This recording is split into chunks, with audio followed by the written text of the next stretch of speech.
And after a short rain delay, the Wahpeton Post 20 guys are taking the tarp off the field. The guys entertain themselves on the sidelines here with the teams having a little fun in games here during the rain delay. But we're here for baseball in game number 6 of day 2. Game number 12 in total. Welcome everybody to Three Borders Sports Network. I'm Joe Schreiner, joined in the booth here on our pregame show, sponsored by Vaterstad. Welcome to our world of farm machinery, Madison Nelson Gira. Good to be here, Joe. Finally got my sunglasses off, so I know what it looks like. Yeah, the lights are on, but it was getting darker quicker than you thought. Yeah, it was. Great day of baseball so far. Let's end it on a good note here. Wahpeton, two of the better teams in the tournament, and hopefully ending it on a nice note today. Yeah, Billings coming in here 1-1. If they defeat Wahpeton, they could take the number 1 seed out of the blue division from Wahpeton, and Wahpeton would end up as the number 2 seed. So Fergus Falls has for sure secured at least the number 3 seed. And here on the pregame show brought to you by Vaterstad. Welcome to our world of farm machinery, offering Wilrich, Concord, and Wishick branded machinery.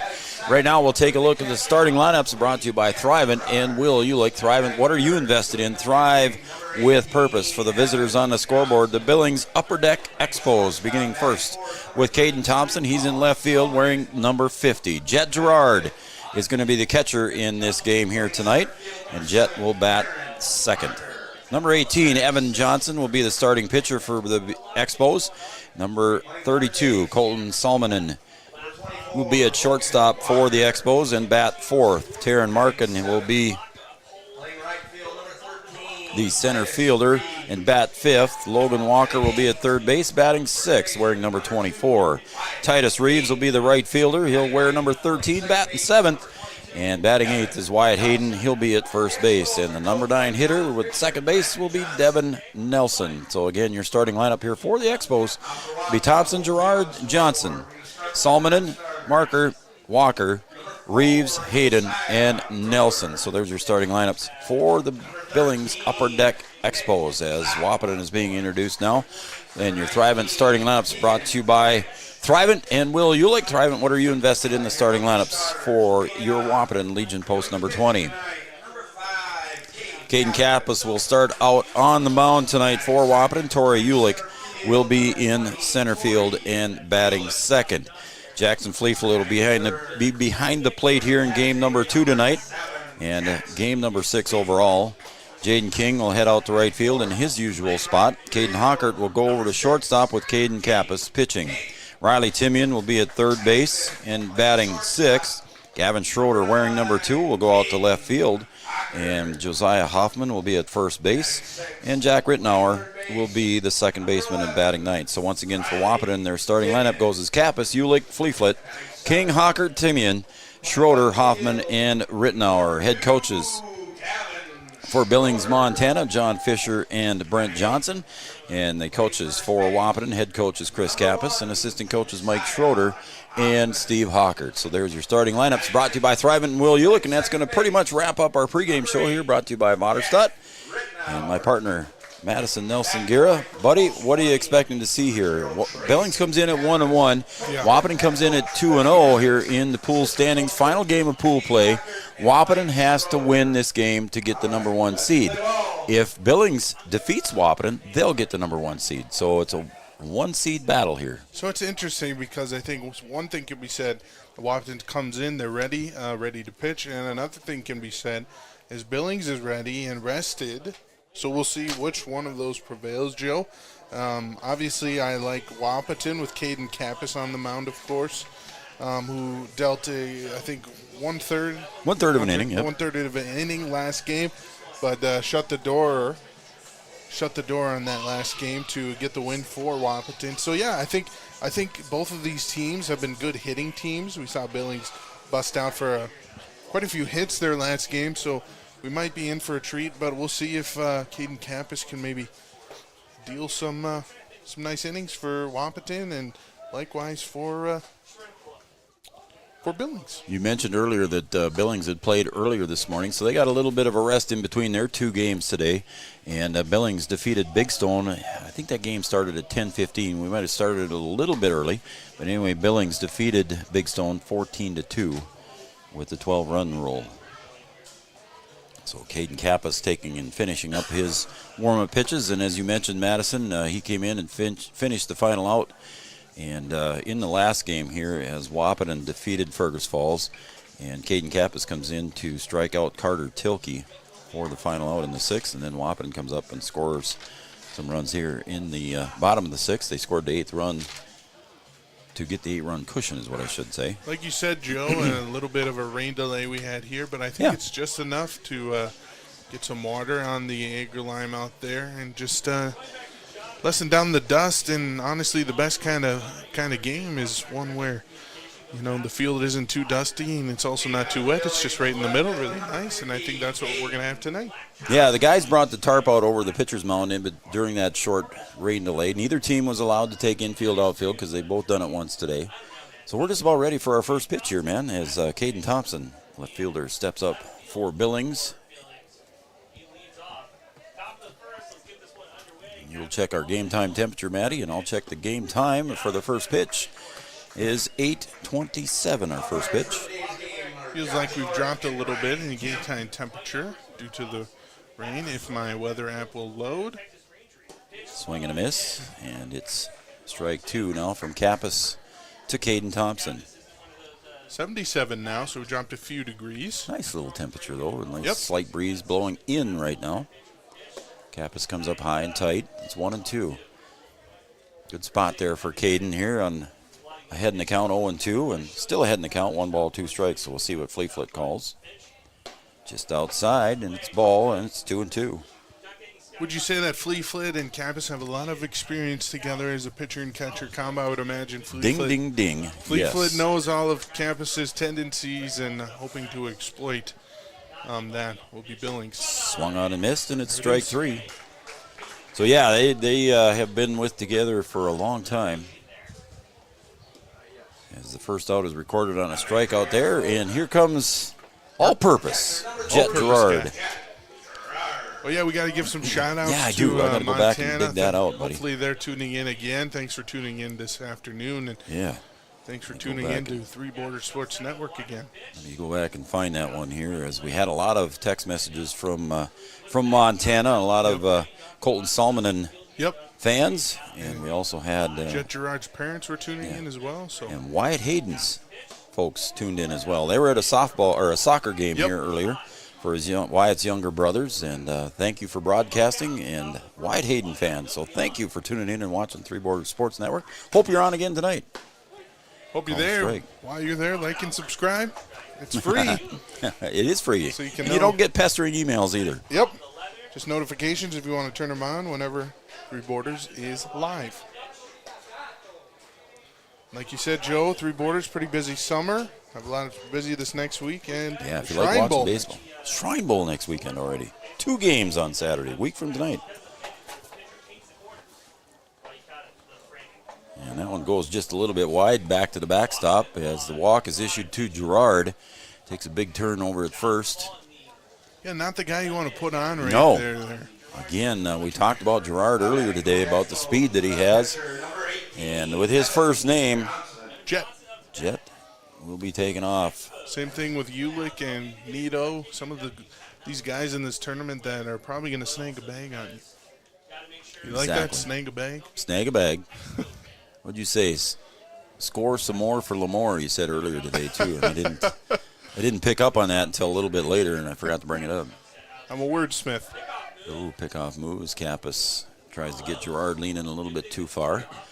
Wouldn't surprise me to see Coach Kappas call a pitch out here on the first pitch, as Jet Gerard likes to run.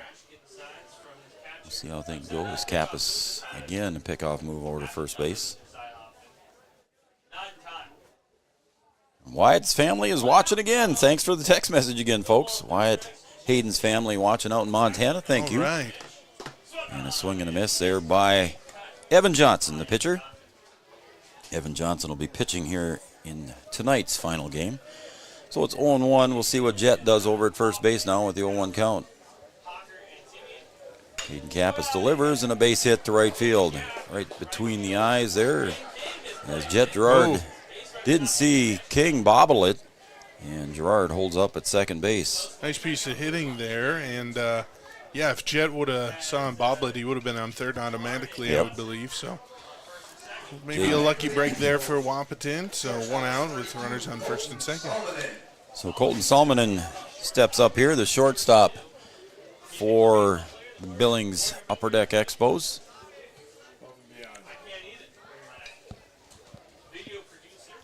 Billings, Montana with runners now on first and second. 1 out, so the infield fly rule is in effect. Kappas delivers. Call strike on the outer corner. Solmanen was busy in that first game, picking up a few hits, I believe. So Yes. he's looking to continue his hot streak here at the plate. Left-handed hitter with the open stance. See if Kappas catches it. He wanted it outside corner. Fleetfoot tried to frame that one for him, but didn't get it. It's 1-1. One thing to say about Kappas, Joe, is that he holds his composure no matter what. There's no sort of emotion coming out of him, which is something a pitcher needs. Again, there's that both shortstop and second base, Rittenauer and Hockert, drawing the attention toward Jet Gerard at second base, and the pickoff move went over to Hoffman at first base. Trying to catch the... Someone sleeping. Yep, exactly. So 1-1. Kappas delivers. Strike right down the middle. It's 1-2. So thanks again to Wyatt Hayden's folks watching in Montana. Again here, post 20 in their baby blues, and Billings in a top half pinstripe black and some white pants. 1-2 pitch. Swung on and pushed towards shortstop. Hockert picks it up. He's got to go to second for the only play that he's got and gets it over to Rittenauer just in time. And Gerard advances to third base. And Johnson is forced out at second, and reaching on the fielder's choice will be Salmonen. Quite above average play there by Hockert. It was a He kinda nice play. slipped a little bit, but he had two hands on the ball and had time to throw to second to get 2 outs, and now post 21 out away from getting out of here. Taryn Marker steps up, and a good play by Hockert, as you said, Madison. We got time out here. Let's see, we got pitcher out at, no, the pitcher was Runner retired. for Jet Gerard, I Jet believe. Gerard, the catcher, yes. So with 2 out, mandatory pinch runner, courtesy runner, I should say. And coming in to courtesy run was number 11, Ashton Anderson. And Chris Kappas wants to go out and talk to Caden Hockert the way it looks like. And that slide there, Matty, I think Caden Hockert hit his knee, and Coach Kappas wants to check the injury out there. And he's going out to check on his shortstop. I'd agree. He kind of fielded the ball weird, and I think his leg maybe bent a little bit the wrong way, and then he made the throw. So maybe saying, hey, Coach, kind of tweaked it a little bit, but I think I'm okay to, stay in the game. But Something you want to keep an eye on here. Again, the post-20 guys are shorthanded to begin with here. Josiah Brewer basically on the injured reserve. He is dressed, but unable to play. He might be able to run, but I don't think he's able to play much because I think he has an injured wrist, if I do say so, without getting in trouble here. So that cuts your bench down to Keegan Lynch and Nick Zock. And then again, Hockert coming off of 5 innings of pitching as well, maybe taking its toll a little bit. Very true. So now stepping up to the plate is Taryn Marker, the center fielder. And Caden Kappas ready to settle in. Didn't need any warm-up pitches during the injury timeout. And Kappas delivers. Check swing. It's a strike. I think that was a strike and not the check swing called. So, yep. Looked like it was right across the plate. So check swing from Marker.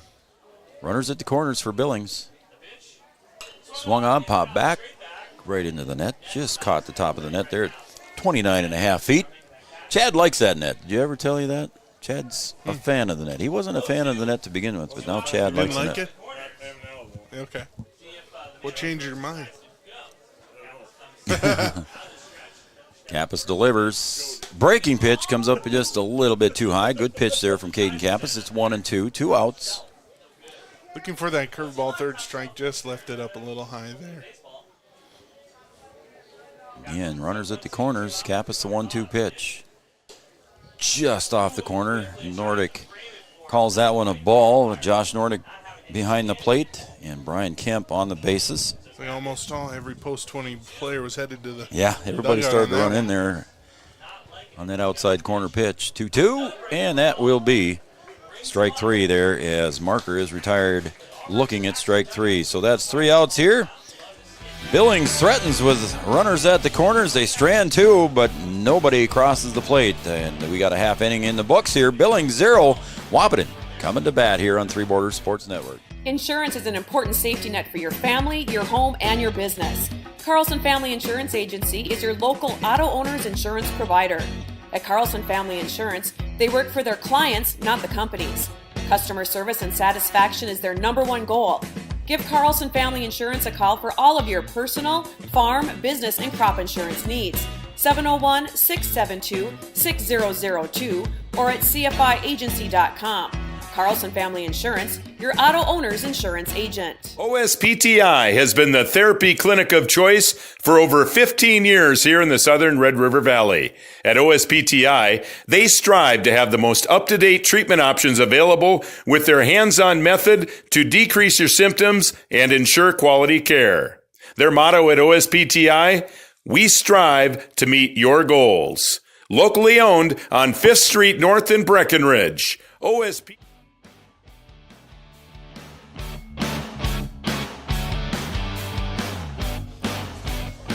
All right, we're back here on Three Borders Sports Network. Madison Nelson Guerra running the board, producing today's games. Appreciate him doing that and being here. We had a little technical difficulty in one of the games, and Maddie come through with flying colors. We got through it, though, didn't we? We made it, and a little assistance from Brian Watson. So we're in the clear, and we're going to the bottom of the first here with pitcher Caden Kappas leading it off. Caden had a nice inning there.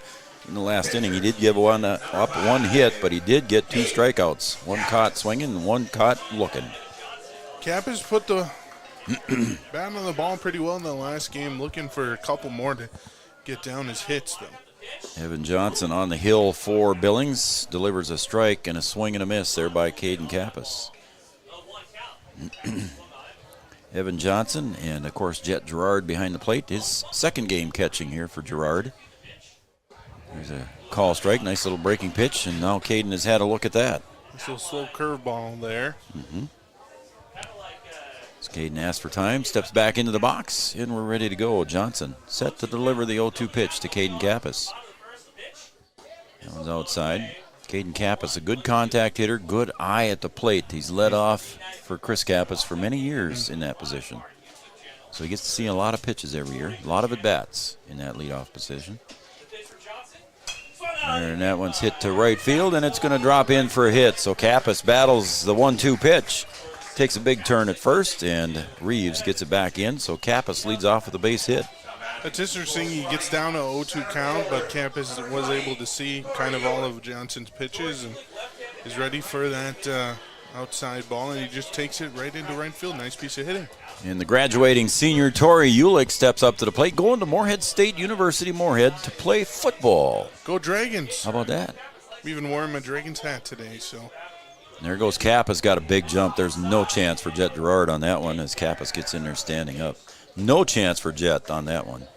Kappas got a big jump off of Johnson. That's a hard one there. You got Kappas taking off there. So the 1-0 pitch to Tori. Takes a strike at the letters. So 1 ball, 1 strike to Tori Ulick. Again, Tori with good speed. Caden Kappas on the base pass. Phil McIver would have a tough time keeping up to either one of them. That pitch goes outside. Hey, you never know. You could find a burst of speed somewhere deep down. So Tori Ulick looking at third base there, and the third baseman Walker is back off the grass. But Tori swings away and drives it to center field, getting over his marker. And a collision out there. Did they make the catch? He's going to tag there. Kappas tags up and gets to third on the collision, but they both get up and walk away. Marker, I thought, got the worst of that, but he came up with the ball and threw it back into the infield on the tag. So a good tag there by Kappas. They're going to appeal that one, and they say he's safe. That's a good choice there by Billings, because you really never know. Really never know what the umpire was looking at, and I wasn't watching their second base, but luckily Caden. He's asking if he can get some help from the home plate umpire, Josh Nordic, but looks like he's going to take that call. Yep. They asked him 3 times, and he said safe every time. So not a lot you can do there, even when you get the umpires together. And again, we got another injury time out there as Caden Kappas steps off the bag, and we got a little bit of an injury at third base. I'm sure Caden will stay in the bag, but the might have drew a little blood on that slide, maybe. I'm sure, yep. So we got to get that all bandaged up here and not have any bodily fluids leaking. True. And with white pants, you don't want a blood stain on them. True. You don't want any blood on that baby blue either. Oh, my gosh, no. No. No, you don't. But it was a nice catch out there in center field. Yeah, nice catch. Let's go back to that. Marker and Thompson coming together. And I don't know if Marker called him off or not, but again, Marker did make the catch. Does look like Marker is limping a little bit. Yeah, we're going to go out and check him too. So another injury here as coach goes out to check on his center fielder, Taryn Marker. So all kinds of injuries here as Caden Kappas is getting bandaged up on his right knee. He's standing up. I'm sure he'll be just fine, but we got to get blood on there. And the coach is out looking at Marker's right ankle. And we'll see what happens. Looks like he's coming out. He's coming back with the coach here. He's walking back. So I don't know if he's limping, gimping, or if he's got a little blood mark. We'll see what happens here. Sure been an interesting day, hasn't it? Maybe Joe? he was spiked as well. A little bit of everything. Yeah, it looked like they kind of didn't totally connect with each other, and one went a little lower, the other one went high, and Marker got the brunt of it, I think. So, yeah, Marker's coming in, and he's following Coach in, and we'll see what happens here. Again, he's walking under his own power. A little bit of a gimp on his right foot. And, again, a total guess here. Neither one of us are doctors, but I did stay at a Holiday Inn last night. Remember those old commercials? No, neither one of us are doctors, but I'm guessing maybe there was a spike that maybe caught the ankle there. So we'll see. Can't see inside the dugout very well from this angle. But, again, Taryn Marker comes in, and he's seeking medical treatment. And Caden Kappas still receiving medical treatment over there at third. Looks like he says he's all right now. So both umpires standing out on the field. So a little bit of a delay here for medical issues on both teams. Caden Kappas slid in. Looks like he had a little blood on the knee, so they patched him up. I don't think he required stitches, though, bud. Nope, no, I think he'll be okay. Yep. And then over on the Billings side, Taryn Marker collided out there with Thompson in left field. And he came in for injury report. My cord is all tied up in my chair here, bud. Getting all tied up. Billings does have a couple options off the bench, though, so at least they're a little deep there. So if they need to make a change or flip someone around.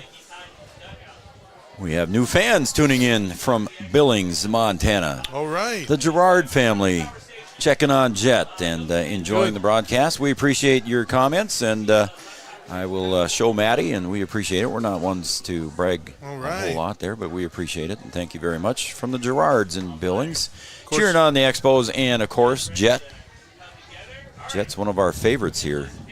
Looks like Taryn Marker just getting a little maybe medical treatment. Yeah, I'm going to say that he probably. I'm going to say there was a collision with an ankle there and some spikes and a little bit of a cut, so he probably was bleeding a little bit too. So now it looks like we're back and ready to go. Breeze blowing in here right into the press box. We got our windows open. Johnson delivers. Fleeflet takes a strike at the belt. So Jackson Fleeflet behind in the count now to Evan Johnson. 0-1. His marker's back at center field. There's a little chopper. Not a contact play was on, and the throw from third to first is good from Walker to Hayden for the out. So Fleeflet grounds out. Nice little play from Walker, making sure Kappas stays at third, check the runner, go to first, get the out. Now 2 outs for Billings, hoping to get out of this without any damage. A little early in the game for Coach Kappas to call the contact play, and that happens when the ball is hit anywhere, and the runner at third goes in, but Coach Kappas didn't have it called there for Caden to stay put. And they're going to bring up Jaden King, the right fielder. Got the scoring started last game with a nice hit into the gap. And that one's popped up to center. We're going to see if Marker gets over to make that catch, and he does, and that retires the side. So here in the bottom of the first for Wahpeton, They strand one, and one base hit by Caden Kappas, and he's stranded at third base. That's going to end the first inning. We're going to go to the top of the second. Our score on the Farmers Union Insurance scoreboard, we are tied at 0. Founded in 1972, Mindak Farmers Cooperative is owned by nearly 500 sugar beet growers and has a rich history of sweetening life in the Red River Valley. Join Mindak's team today. In addition to an excellent pay and benefit package, they are currently offering a $2,000 sign-on bonus for all full-time positions, which includes sugar loader, packager helper, extra gang, and yard person helper. Entry-level starting wage in the factory is $19.73 per hour. Apply online at mdf.coop/careers or contact Denise at 701-671-1338. The Wahpeton Daily News wishes all area sports teams the best of luck this year. The Wahpeton Daily News thanks you for supporting local journalism, including the Daily News and the News Monitor. Keep up with local news, sports stories, and personal interest stories in our papers. Check out www.wahpetondailynews.com for more information about our e-newsletter right at your own computer. The Daily News supports all area sports teams and wishes all of the teams the best of luck this season.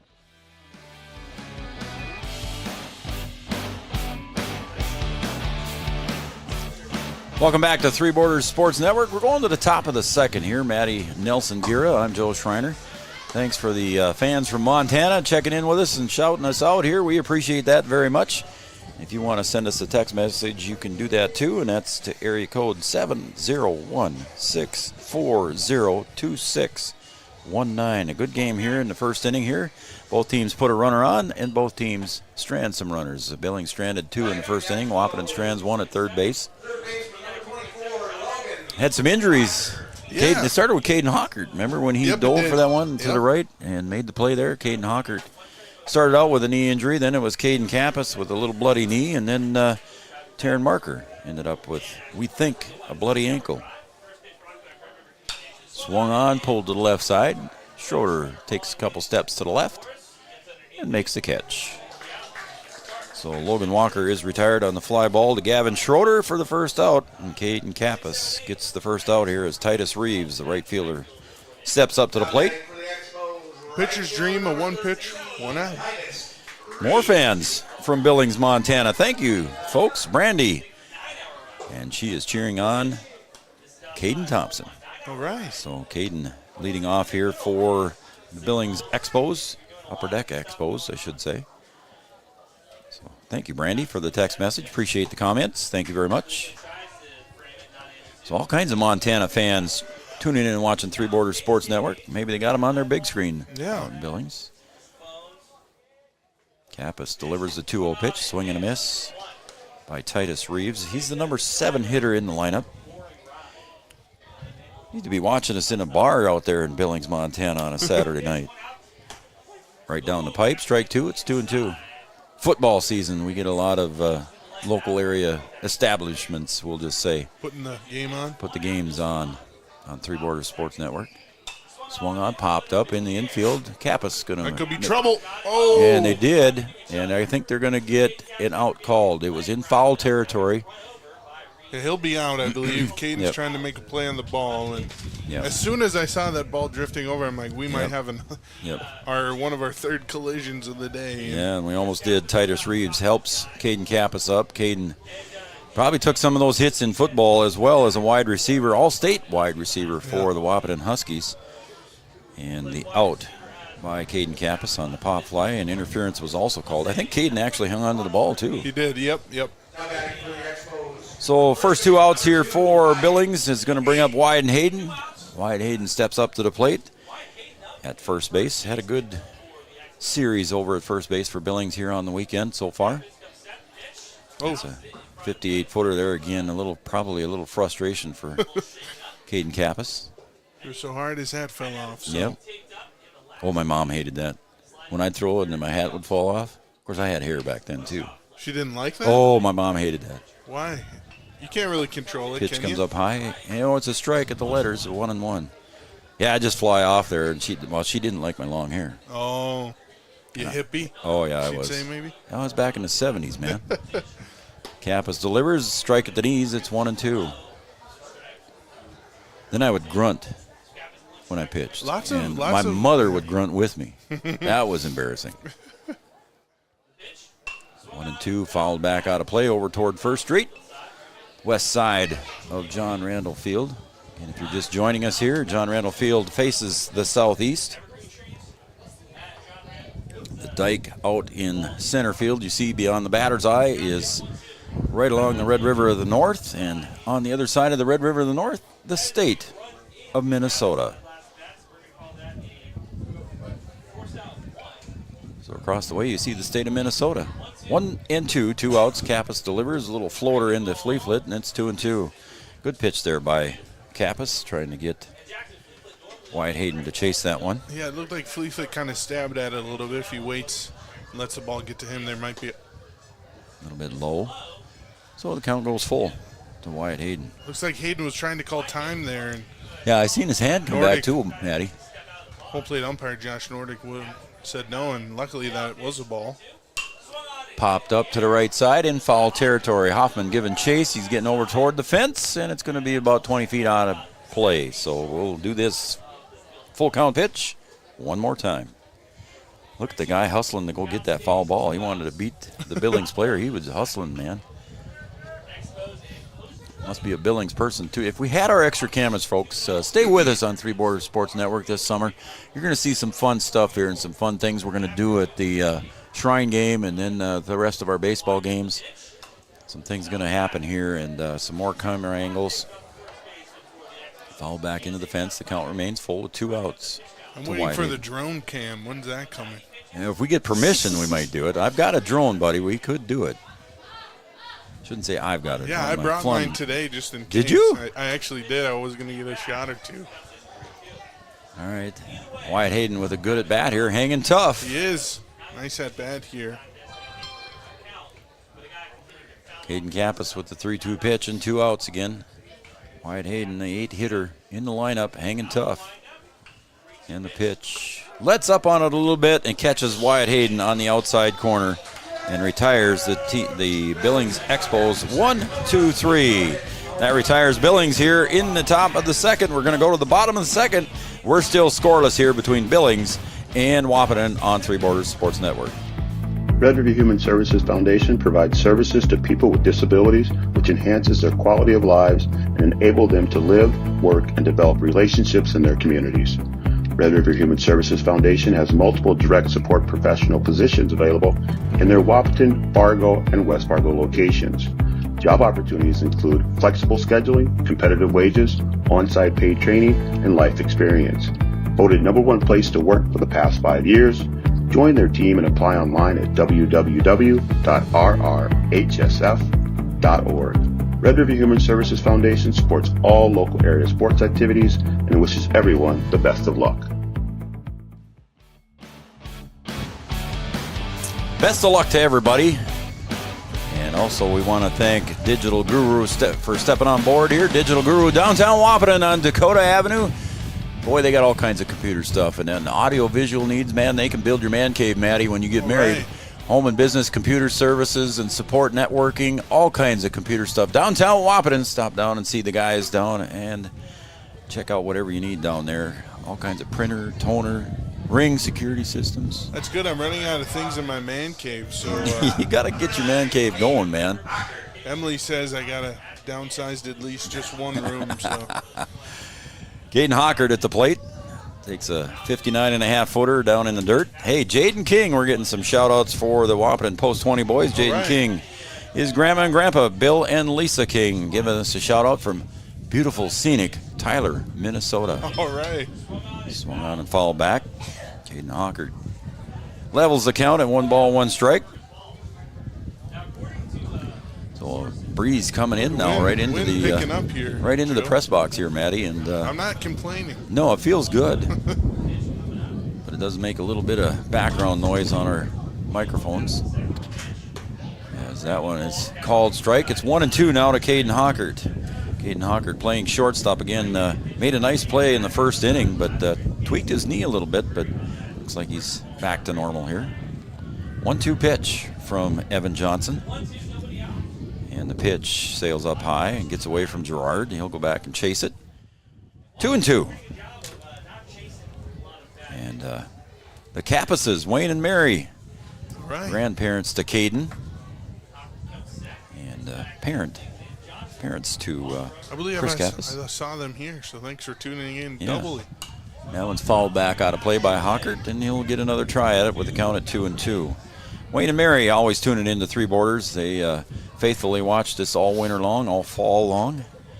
Whenever Wayne and Mary couldn't be here, they'd be sure to tune in. So thank you, Wayne and Mary.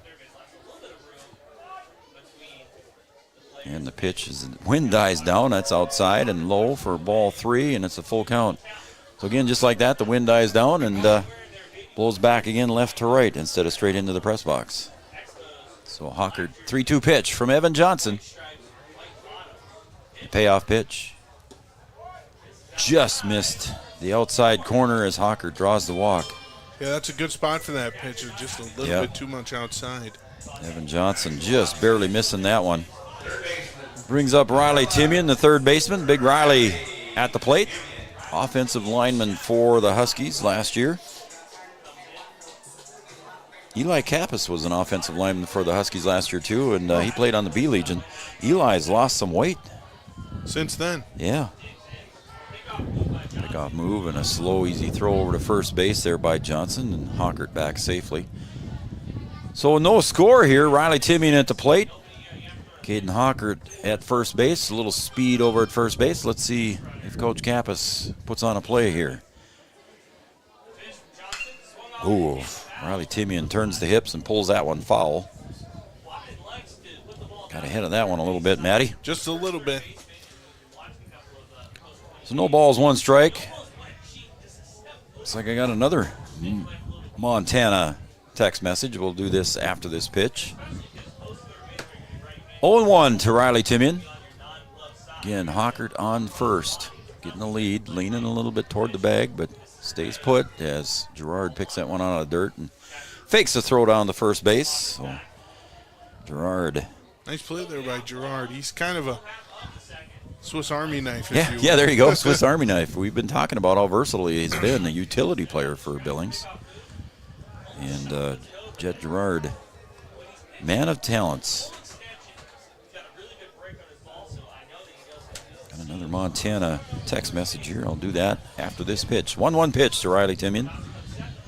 That one goes a little bit low, and Gerard keeps it in front of him, but not enough to keep Caden Hockert at first base. So on the wild pitch, Hockert advances to second base, and the count goes to 2 balls, 1 strike. Wyatt Hayden's aunt and uncle are watching and listening on I-90, almost to Mitchell, South Dakota, headed to Iowa. So we're on the road with Montana fans.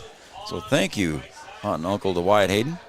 Now Timian squares for the bunt. Nice bunt down between third and pitcher's mound. Almost, and it does go overthrow. So it's going to work out here for post 20 as Timian ends up on second on the overthrow. And coming home to score the first run of the game was Caden Hockert. So nice bunt there by Riley Timian, but the error on the throw by Evan Johnson creates the run and an extra base. So 1 error on the play, and the run scores. Yeah, nothing too fancy there. Timian just laying down a nice little sack bunt, and that'll get the run in with the overthrow and the error. Overthrow down at first base. So now Timian at second base with nobody out. So Gavin Schroeder steps up to the plate, the left fielder for Wahpeton. Riley Timian at second base, and Schroeder squares. Again, small ball by Wahpeton, and that one's going to drift foul. Wouldn't be surprised to see Schroeder come back and try it once again. With his speed, he can beat out a bunt, too. Seems to be already, they set this precedent of a somewhat small ball here. Game already, 1 hit for each team, and nothing like the game before. I suppose that's not going to make any difference. I don't think so. No. Nice try. Game 6 on the day here. Wahpeton leads Billings Upper Deck Expos 1-0 here in the bottom of the second on an errant throw by pitcher Evan Johnson on the bunt attempt by Riley Timian. Timeout here as Schroeder steps out, Johnson steps off. Again, this is a battle here, Matty, for first place in the blue division. There he goes again, And Joe. a wild pitch there on that one. Schroeder didn't even have to put the bat out there on that one, and Timian's going to advance to third. So he advances to third on the wild pitch by Evan Johnson. Now Schroeder will be able to swing away a little bit and hopefully getting Timian in. Again, already no outs here in this inning. Nobody out. 1-1 count to Gavin Schroeder. The pitch by Evan Johnson comes up high. It's 2-1. Madison Nelson Gira here with me tonight. Appreciate you being here all day long with me, bud. Doing what I can. That one sails up high again on Johnson, and it's 3-1 now, so the hitters count, as we say, for Gavin Schroeder. We lost a few people during that little brief rain delay. Swung on a miss. It's strike two, so it's a full count. But a nice crowd under the canopy there, buddy, and Chris DeVries still down there in his Yankee pinstripes. Yeah, we'll have to kick him out later. So Johnson, 3-2 count. Schroeder swings through it. Nice pitch by Johnson right up there, needing a strikeout badly, and that's exactly what he got. Nice little fastball up in the zone, getting Schroeder to chase. Yeah, he brought that one up upstairs there above the belt, and Schroeder took the big hack on that one and swung and a miss, and a good pitch, as you said, Matty, from Johnson. So we got one out here as Josiah Hoffman steps up to the plate, the first baseman for Wahpeton. Outside, and Schroeder fakes a throw down to third. Again, we're in the bottom of the second here. Wahpeton just scored the first run of the game. They lead 1-0 on the Farmers Union Insurance scoreboard. Farmers Union Insurance and Kyle DeVries been with us since the very start. As a throw over to third, and not quite far enough away for Timian to get to it. That's interesting because Timian was way out getting his lead in the grass, and if that's an online throw, I think they might have a chance to get him there. Johnson saw it the same thing you did, Matty. So Johnson back in the stretch here in the 1-0 pitch. Swung on and missed. It's 1-1. One ball, one strike. Go ahead, man. Still a one-run game. Evan Johnson still kind of dealing like maybe he's gotten doesn't really matter about that one run. Hoffman squares for the squeeze. Timian comes home. Foul ball. That's an interesting call. That Coach Kappas looking to get the small ball again. And we said it earlier, Matty. Coach Kappas playing a little small ball tonight. A lot of bunting going on, and tried the squeeze play with Josiah Hoffman as he's mad at himself and just shook his head down and kind of chewing himself out there. But we're back again for another swing. 1-2 from Johnson. And the pickoff move to third base. Again, that one's off the mark. Riley just not far enough away for him to go. Evan Johnson tried it twice now, and both times both throws have gotten away. It's lucky it's hitting that grass and slowing down. Otherwise, Timian's got a legitimate chance at getting another run for Wahpeton. And the pitch. Inside, I think we got a balk. Yep, balk was called. So that means I think that Josiah has to stay. I believe. Yep. The balk was called right away. So. Yep, the balk was called right away. The umpire, Brian Kemp, is talking to the pitcher and telling him. Pitcher Evan Johnson wanted an explanation right away, as the coaches for the Upper Deck Expos are also out there talking. It looks like he's saying he didn't set long enough, Matty. You got to come to the set as a pitcher, and it's got to be a full second, so he might not have. Kind of looks like they are counting this run, though, Joe. Yeah, the run will count because of the balk, but I believe Josiah is going to have to stay. Yep, okay. So the hit by pitch never happened because the ball was dead as immediately as the pitch was thrown. So we'll see what ends up here. Again, umpire Brian Kemp explaining it to Evan Johnson. And he wants to come over. It's like head coach wants an explanation as well. Yep, so the coach wants an explanation. And we got a timeout on the field for the explanation. You keep an eye on that, Matty. I'm going to check some text messages. Sounds good. And just take a look here.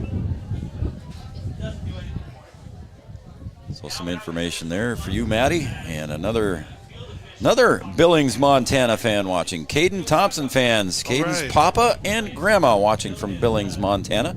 Go Caden Thompson. So thank you. And he's been tossed, Joe. Oh, somebody's been tossed. Head coach Brian Kemp did not want to take it. Just been tossed, and Brian Kemp tosses him out of this game, and he does not want to hear anything. No, Brian Kemp points right back at him, and we've got an argument going on the first baseline. Brian Kemp did not like, again, I'm not sure which coach it was. And that's all. Brian Kemp's going to walk away from that one, and Josh Nordic trying to settle him down and say, here, come here. So again, it all started with a balk call, and the run coming home, and Riley Timian scoring on the balk. Again, I believe that is the head coach for Billings being tossed out of the game. And again, some rules here that he will have to leave the premises, get out into the parking lot, I believe. Can't be inside the stadium, inside the dugout. So he'll have an early night in, and maybe he'll tune into Three Borders Sports Network. Yeah, he'll probably go back and watch, just like Coach Mueller did earlier. So, again, base umpire Brian Kemp comes over, talking to assistant coach here. Again, John Fisher and Brent Johnson, not sure which one got tossed. And I know I can't really speak from a little experience, but it seems like Brian Kemp just kind of had maybe a shorter fuse than most, and kind of just didn't want to hear anything anymore. And it looks like head coach is still kind of chirping, getting his last word in before he gets out of here for the evening. Now, I don't know what's going to happen tomorrow as he is leaving the premises, the baseball diamond. I do not know if he is ejected for tomorrow's game as well, or if he can come back tomorrow, but we'll see what happens here. As he walks away shaking his head, and Evan Johnson back warming up. So Josh Nordic takes his place behind the plate. Josiah Hoffman back in his spot. Even though he was hit by a pitch, it's a 1-2 pitch. And there is strike 3, and that will be strike 3 on Josiah Hoffman. So he's caught looking. After all that, Matty, 2 runs have scored and 2 strikeouts right after that. So Jack Rittenauer steps up now, the number 9 hitter for Wahpeton. Interesting, still a 2-run game, so not like it's a blowout or anything. No. So still Billings still has a chance to climb into this one. Jack slaps that one foul down the right side, and that one lands into the backstop in the bullpen. And a fan throws that one back in. Nice job there, fan. So Rittenauer trots back to home plate, grabs his bat, and we'll do it all over again with an 0-1 count.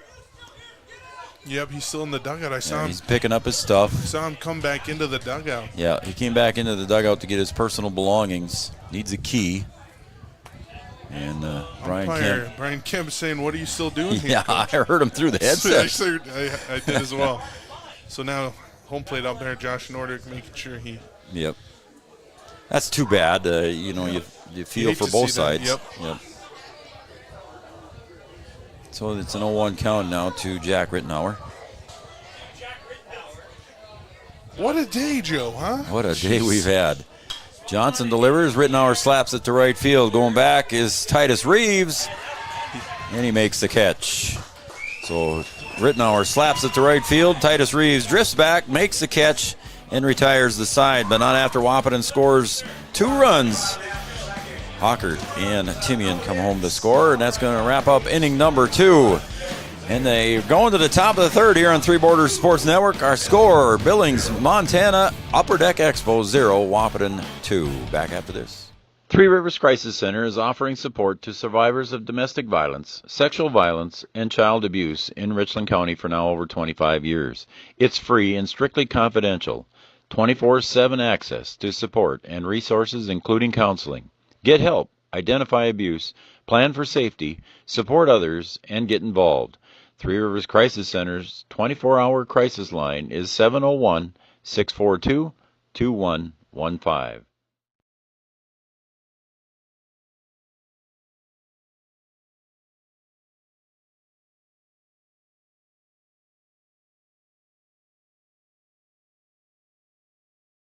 Did you know that we serve nearly 1,500 square miles across North Dakota and Minnesota? Or that we've been around for over 60 years? How about that we've got 3,000 miles of fiber optics powering one of the best networks in the region? The best part? We're a cooperative. That means we're continually reinvesting in our communities to make them better than ever. We are Red River Communications. We've been recognized as a leader for helping our communities be great places to live and work. To find out how we're helping connect our communities, visit redrivercom.com/connect.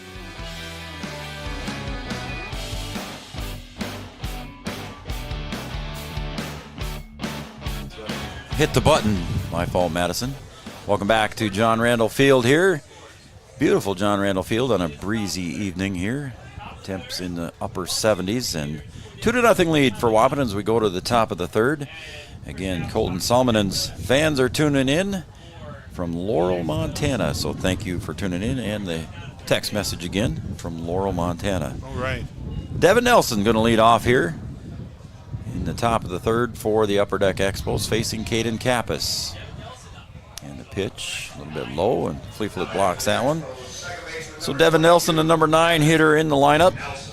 Again, to remember, it's been quite a while here since Caden has pitched, probably almost 20 to 25 minutes. So Caden trying to jump right back in it, and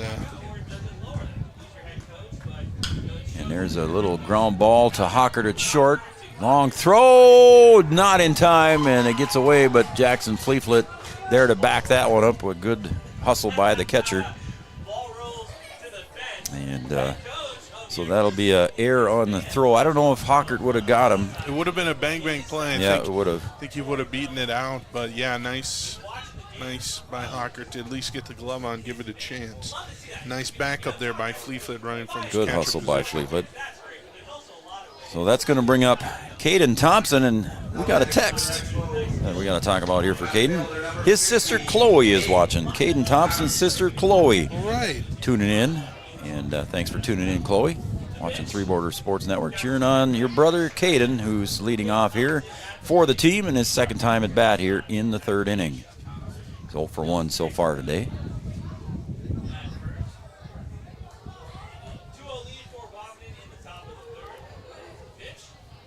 Swing and a miss by Caden. Strike 2. It's 0-2 now to Caden Thompson. Left fielder for the Upper Deck Expos. Okay, I'm going to change that one to a hit there. It looks like our scoreboard operators gave that a hit too, so we'll call it a hit. Fouled out of play on the first baseline. I've got the rule book up here, Joe. All right, talk to me. Section E, it looks like ejection from the ballpark, American Legion. Any player, coach, manager, or party accompanying a team ejected by an umpire must leave the ballpark. So there it is. Is he eligible for a return tomorrow, though? We'll have to look that up. Okay. It doesn't say here, so I would imagine if it doesn't say here.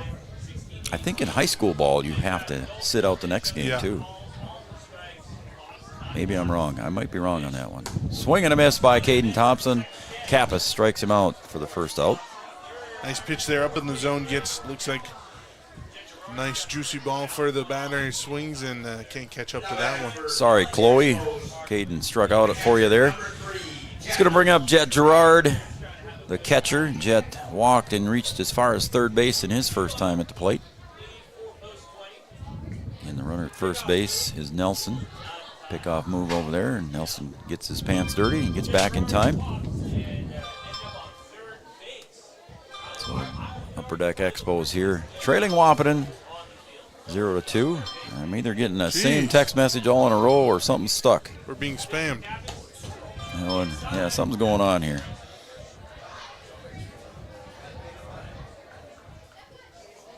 Oh, it's just Jeannie. Yeah, no big deal. Yeah, there you go. Shout out to Jeannie. Sending photos. Always being the best. Yeah. She's with my grandson today. Oh, that explains it, right? I'm sure I'm getting grandson photos as the count goes to 1-1.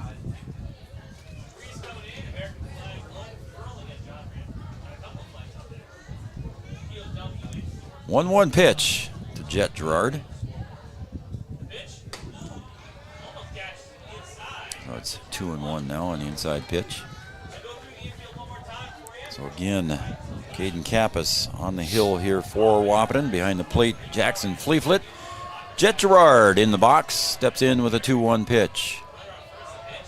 That one comes tight to Jet, and it's 3-1. Again, Joe, through everything we've been through, we got to remind it's still just a 2-0 game, you know? Still enough time and chances here for Billings to put something on the board. There's a call strike on the outer half. Jet wasn't too sure about that one, but it's a full count. We do have a coach at first base. Jet fights that one off. Nice Hangs piece. in there. Nice piece of hanging in there by Jet Girard. That's an inside pitch, which is an easy one to just look at, Joe, and then there it is. You're struck out, but nice fighting that one off by Girard. So a 3-2 pitch coming again. The payoff pitch from Caden Kappas to Jet Girard. 3-2 pitch. Just off the plate. Jet with a good eye and draws the walk, his second walk of the game. And now there's runners at first and second with one out for Billings, as Evan Johnson, the pitcher, steps up to the plate, and he singled in his first at bat. Infield fly rule in effect here, Joe. All right. And we'll have a courtesy on first base. Courtesy runner for Jet Girard. The catcher is going to be number 11, Ashton Anderson, over at first base. And again, at the plate is Evan Johnson. Evan Johnson looking to help himself here to bat on the ball. Some runs here for Billings. Swing and a miss. Don't know where that ricocheted. Must have been a foul tip there, because the umpire held up his hands right away. So I didn't hear the foul tip, but. So it's 0-1 to Evan Johnson, the pitcher for Billings. Again, he's 1 for 1 so far. He's singled, but he was caught on a force play. Again, strike 2 on the outside edge. So Kappas gets ahead in the count now. No balls, 2 strikes with 1 out. Runners at first and second. Caden settles in. I expect maybe something a little off speed perhaps here. And the pickoff move to second, and I got to believe they got him at second base. Hawkard and Kappas. There's the combination you talked about before. And again, I think that's at least the 3rd time in this tournament that Wahpeton has pulled that off. It's a constant thing with Wahpeton where the middle infielders are pinching, so you never know if it's a real pickoff or a not real pickoff. And that one was just executed to perfection. And there's another out, and could get out of the inning right here. Fleetwood tried to frame that one a little bit too far. The glove moved about a foot there. 1 ball, 2 strikes to the pitcher, Evan Johnson. So Devin Nelson gets picked off at second for the second out. Popped up straight on the first base side. I think it's going to be out of play. That's really how you turn an inning around for yourself as a defense there, Joe. Take the run out of scoring position, too. Yep. Yeah. So 1 ball, 2 strikes, 2 outs. Kappas to deliver to Evan Johnson.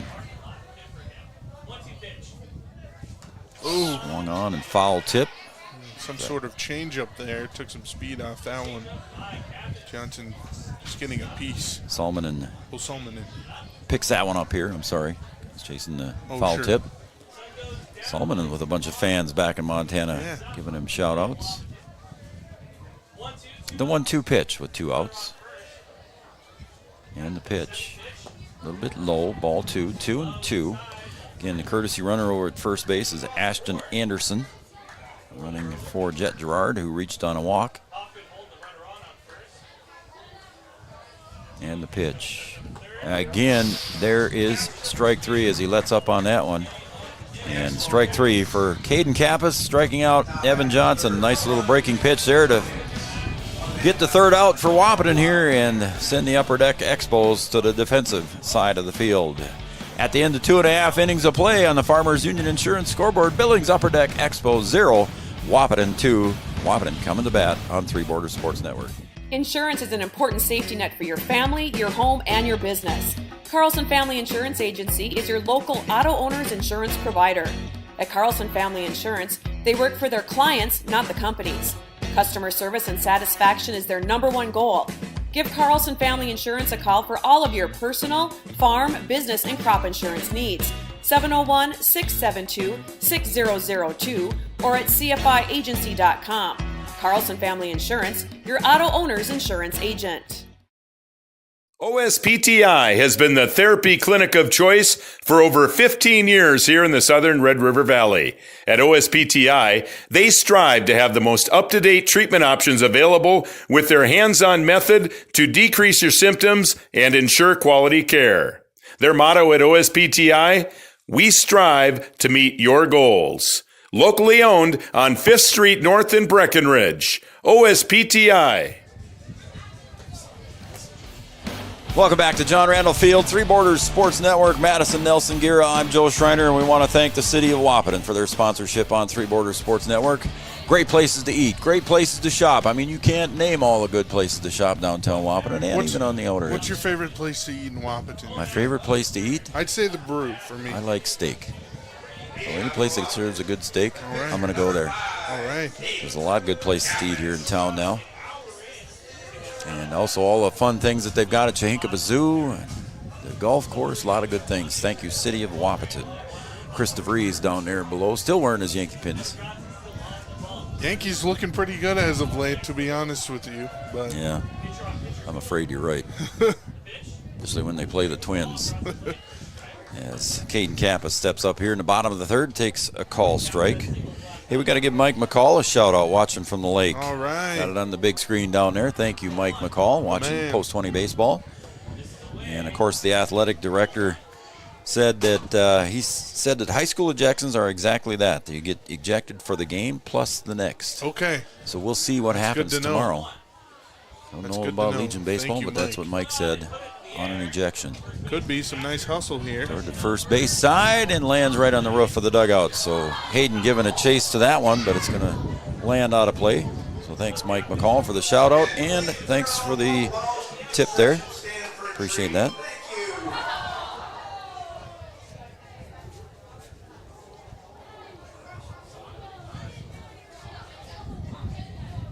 So, yeah, that's an interesting tomorrow for Billings if they do lose their head coach there. Yeah, down to one coach with a 1-2 pitch now to Caden Kappas from Evan Johnson. The pitch.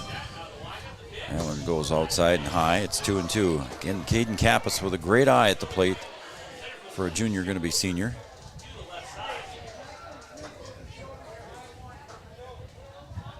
2-2 pitch. Bounces into the batter's box on the opposite side, and Caden Kappas pushes it to a full count from Evan Johnson. You could almost see that Caden's going to work a count to a good spot for himself, and there he is. Follows that one outside, and a good piece of batting there by Caden Kappas. Gets the free pass. So the pitcher gets the free ride down to first base, and I don't think we're going to see a pinch runner for Caden Kappas. We didn't in the first inning when he got to third and skinned up his knee. All right, let's see if Ulick can stroke one again. Kappas, pickoff attempt to Kappas, and back in time.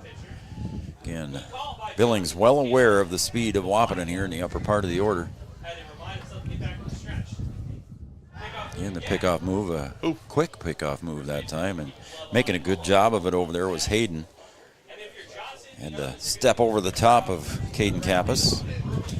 Caden knows how far to get out there, and he'll get the pants dirty to go back in for a safe slide.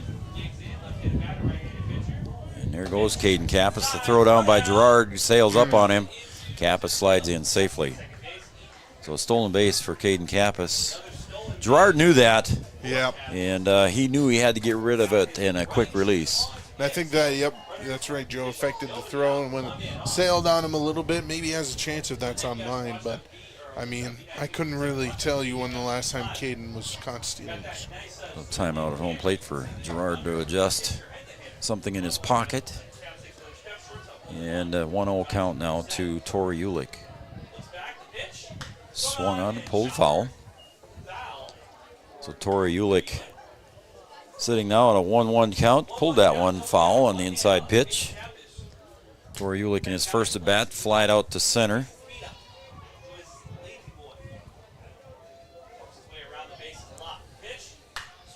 He's pulled to the right side too as well, but that's going to be in play. Making the catch is Titus Reeves, and tagging at second base, heading over to third is going to be Caden Kappas. That's what you call just doing the job there. Joe, getting the runner over in scoring position. So Tori Ulick with a long fly ball to right field, but Titus Reeves camps up underneath it. Didn't have a chance to catch Caden Kappas tagging and going to third. So Kappas now at third on the sac fly. Going to bring up Jackson Fleeflet with an opportunity for an RBI. Hey, we got another shout out from Montana. We got all kinds of Montana folks. Wow. Calling us here. Aunt Betty and Uncle Bob cheering on Colton Salmonen. All right. Aunt Betty and Uncle Bob. Colton with a lot of fans out there. He sure does. Must be a popular guy. There's a call strike at the knees on Fleeflet. Jackson so far has grounded out to third base on a nice play by Walker. Coach Kappas flashing some signs here with a 2-0 lead. Caden Kappas at third. Walker holding him on over there, and there's the pickoff move, and that time Kappas back safely. Again, Kappas not afraid to get the uniform dirty. Yep. Not afraid to get bloody either. Yeah, his mom Danette down below us here. Used to that. There's Fleeflet squares, and there's the squeeze, and Kappas slides in, and he gets under the tag, and it is a safe call. That was a little bit late there. It was a bunt right back to the pitcher, right straight back to the pitcher, and of course no argument from the Billings bench as they can't afford to get in more trouble. Yeah, it looked like Jet Girard was a little disappointed with that call, and it was a bang-bang play, but I think Kappas did sneak his hand. Yeah, I did too. And I'm not trying to be a homer here, folks, but I think his hand did slide between Jet Girard's legs, and I don't think Jet had the plate quite blocked there. That's just me. Maybe you can watch it back and replay it and let us know. And that one pops off the catcher's glove, off of Girard's glove, and Fleeflet rounds second on a big turn, and Girard chases it down. Girard threw about 95 miles an hour back to the pitcher there. I think he was unhappy with himself on that one.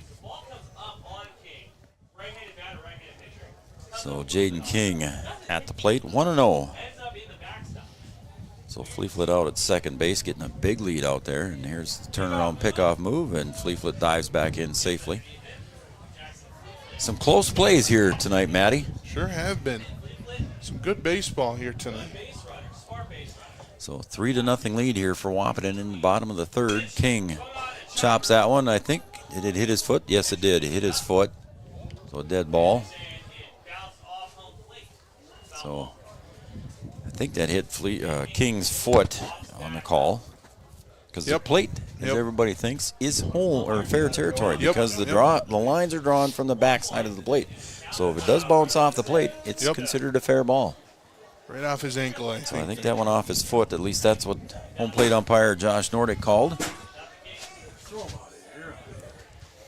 So it's a 1-1 pitch. That's fouled back there, and it's 1-2 now to Jaden King. Our bodyguard Chad Affield steps up into the booth here with us. I don't think we need protection.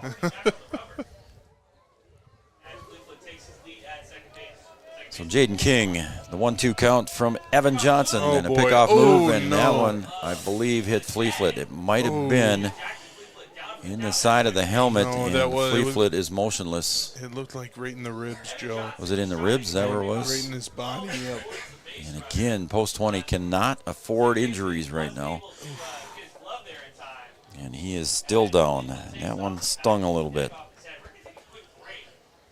As Jackson Fleeflet is still down, Chris Kappas walks out to check on Jackson, and Steve Hawkert comes over from the first base side. Again, I did not see where it exactly hit him, Matty, I do believe it hit him right in the ribs. Yeah, right in the side. At least that's better than diving back to the bag. That's better than the side of the head there on the helmet. I didn't hear a crack from the helmet, so I'm guessing it was that. What's going on here, though, right? Yeah, Joe Brewer goes out to check on him. Good friend with Jackson. Making sure his buddy's okay.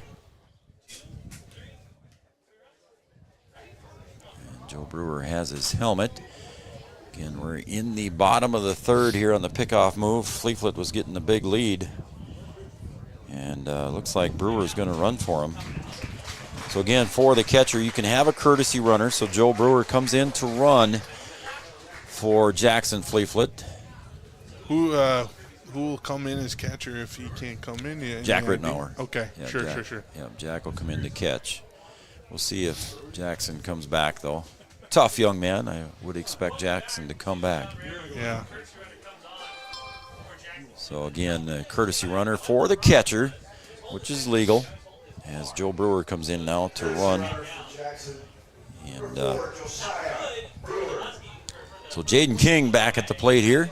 So Joe Brewer, with an injured wrist, can at least run for post 20. Jaden King with a 1-2 pitch from Evan Johnson. There's called strike 3. And Nice pitch King is there run by up. Johnson. Get that second out and even tried to strand that runner at second. Only 3 runs down, Billings is. So Yeah, it's going to bring up Caden Hockert. He walked and scored in his first at bat last inning in the second inning.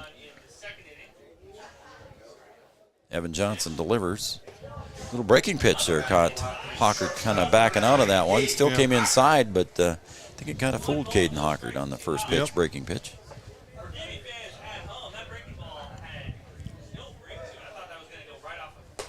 There's a strike on the outside corner, and it evens the count at 1 ball, 1 strike to Caden Hockert.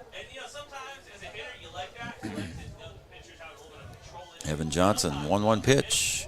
Inside corner, strike 2. 1-2 now to Caden Hockert. Again, courtesy runner out at second base. Can you see in the dugout there if Fleeflet's putting the gear on? cannot see. He might be sitting back there. We'll let you know after the break here if we see him with the gear on.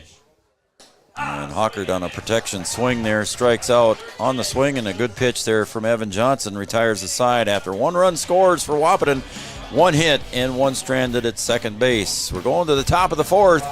Billings 0, Wahpeton 4 on the Farmers Union Insurance scoreboard right here on Three Borders. The Wahpeton Daily News wishes all area sports teams the best of luck this year. The Wahpeton Daily News thanks you for supporting local journalism, including the Daily News and the News Monitor. Keep up with local news, sports stories, and personal interest stories in our papers. Check out www.wahpetondailynews.com for more information about our e-newsletter right at your own computer. The Daily News supports all area sports teams and wishes all of the teams the best of luck this season. We asked the team how we should celebrate the $2 million given to Casasa members last year. Dana wanted us to hire a marching band. Amanda thought that we should drop 2 million balloons. And Kevin, well, Kevin always wants to use the money gun. Steve thought, well, what if we just said it? Last year, First Community Credit Union gave $2 million in Casasa rewards. Join in the celebration with your Casasa account and start earning your money back today.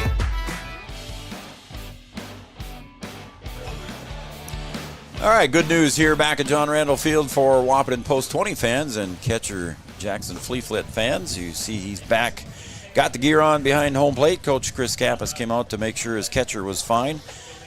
Fleeflet took a couple tosses back to the pitcher Caden Kappas and deemed himself well and good to go. So we're coming back here for the top of the 4th with Billings leading off. Colton Solmanen and all his fans watching out in Montana. Colton's going to lead it off here in the top of the 4th.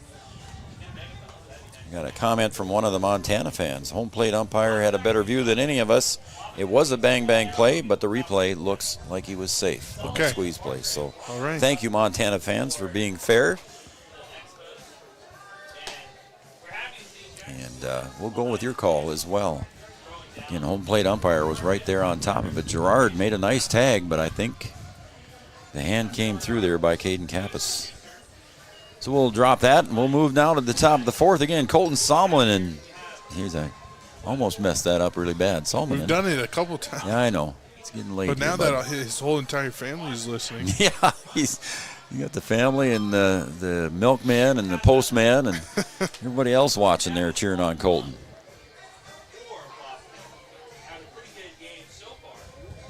Wyatt Hayden. Fans texting as well. Done with the soccer game and now tuning in and watching from Great Falls, Montana, watching my brother Wyatt. All right. Soccer's big out in Montana. Yeah, it sounds like it. Australian football, big. Football, yeah. There's a ball just off the outside edge of the plate from Caden Kappas. facing Colton Salmonen. Especially after the critical success of the show Ted Lasso. Have you seen that?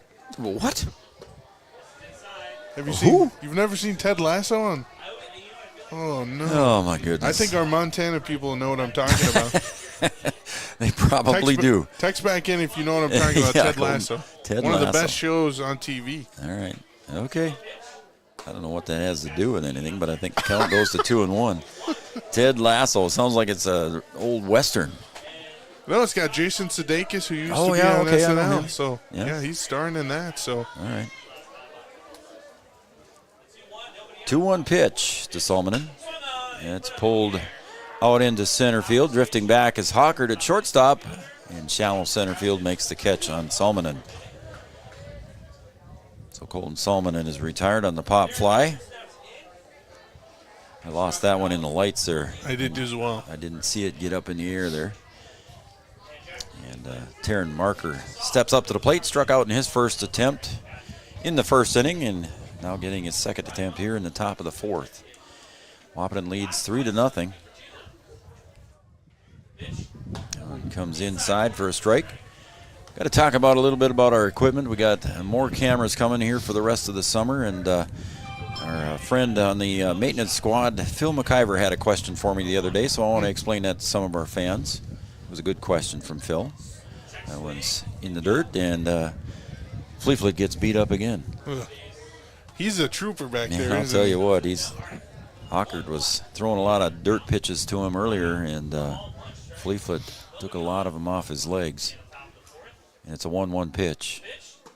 It is strike two on the corner to Taryn Marker.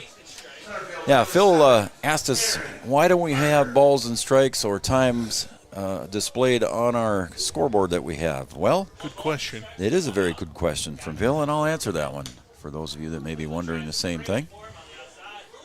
And we do not have that technical capability right now. There's a thing called the score box, and that will talk to individual scoreboards. And there's a pull down the left field line, and that's going to get down enough for a single, and that's going to keep Marker at first base there as Schroeder chases that one down along the left field line, and a base hit for Marker. Nice hit there for Marker, and trying to put some life back in this Billings team after going through a lot here in the first 3 innings. So hopefully they can expound on this and get a couple more hits and get back in this game. Brings up the third baseman, Logan Walker. And runner at first is Taryn Marker. Kappas delivers low for a ball. Again, that score box that I was referring to talks to a lot of different scoreboards, and it will keep, for instance, shot clock in basketball for you. It will keep you the time. It will keep game or play clock on football. It keeps track of the quarters and so on and so forth. So that little piece of equipment, my friend, is about $3,000. So that'll communicate with John Randall's... With most scoreboards, yes. Most scoreboards. Yep. And so it'll automatically populate into our score bug. Yep, so it'll keep the count there for you. Wow. Won't tell you runners on base because our scoreboard does not do that. And we don't have the technical staff to be able to do that, but maybe someday we'll get that. But for now, on our football and basketball, we just show a separate camera on the clock. And yeah, I've seen that before, and that works. It works. It works nice. It's free. Yep. Just an extra camera is all it costs us. Yep. Don't even have to have a camera operator on it. Squaring around is Walker. Oh. And they catch Marker leaning, and they get it down to second base and picked off. And a nice pickoff move from Kappas to Hoffman and back over to Hawkert to retire Marker on the pickoff move. So interesting play there. I'm not exactly sure what Billings was putting on there, but it looked like some sort of maybe a bunt. I'm not sure. Walker squared for the bunt. It kind of looked like maybe a potential fake bunt slash. I don't know. Yeah, it could have been. Yeah, we don't know. May never know. It's 2-0 pitch now to Walker. Just off the plates. 3-0 now to Logan Walker. We're in the fourth inning. Caden Kappas pitched one out of the last game. And here comes high for ball 4, and Logan Walker draws the free pass. It's going to bring up Titus Reeves, the right fielder. Titus coming to the plate. popped out in his first at bat, and Jackson Fleeflet wants to go out to talk to his pitcher. And I'm going to hit the cough button because I'm going to sneeze, I think. So you handle it for a second. Sounds good. Fleeflet probably out there talking to campus saying, hey, my side hurts. I just got hit with a ball. You got that? Okay. I heard that with the sneeze even. That was pretty good there, Matty. My side hurts. Give me a few breathers kid, here. My side hurts. You want to see my bruise? Yeah, I'm sure he's going to have a pretty good melon there. 3-0 lead here. Wahpeton leads in the top of the fourth. Logan Walker on first base. Titus Reeves fouls that one back into the screen. Again, Titus Reeves 0 for 1 on the night. Couldn't really dream up a nicer baseball evening, could you? Boy, I'm telling you what. The strike pitch. Fleeflet again has to bounce that one off his chest protector. Oh. Fires it down. And almost giving up on it was Logan Walker. Trotted into second there. No slide. And Fleeflet fired that one down. That one might have hurt there. I think he hurt himself there, even just catching trying his to ribs toss on that one ball. again. Going to be interesting as he's taking a few seconds here to take a breather. I don't know if I've seen a tougher catcher in action there. So again, he's taking an extra breather here and fluffing the hair back and says, let's go, coach. Adjust hair, and back in the crouch. 1 ball, 1 strike here to Titus Reeves. Runner now at second base. Kappas delivers strike, and it's 1 ball, 2 strikes. So Logan Walker scoots down to second base.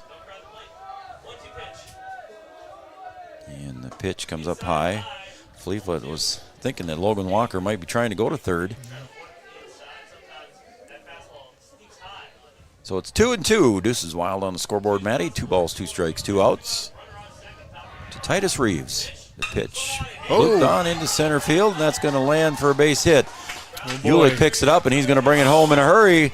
And it bounces right in front of Fleeflet, allowing Logan Walker to score, and they put themselves on the board on that base hit. Now Single. That's a very nice piece of hitting, and very nice play by the coach, sending that, and just like that, they're back in this game. Even though it feels like Wahpeton has had most of the momentum. Now all it's really been taking is a couple nice timed hits, and Billings climbs back into this one. Titus Reeves with the RBI single, driving in Logan Walker. Again, he went to second base on that wild pitch. So he earned that one there with a little bit of extra effort. And now coming to the plate is Wyatt Hayden. Again, he's got some fans cheering for him on our text messages. So Wyatt Hayden, you got a lot of folks watching you back home. And the pitch by Kappas, swing and a miss. And the count goes to no balls, 1 strike with 2 outs. So a big clutch hit there for Titus Reeves. Sure is. That was a huge, like I said, a huge maybe momentum shift. Fleeflet fires it down from his knees and picks off the runner at second base. Wow. Fleeflet, with sore ribs and all, fires down to Hockert covering the bag, and Titus Reeves is picked off. So Wyatt Hayden will start out the next inning, and 4 up, 3 down, but 1 run comes across for Billings, Montana, and we're going to the bottom of the first. Billings, Montana 1, Wahpeton 2.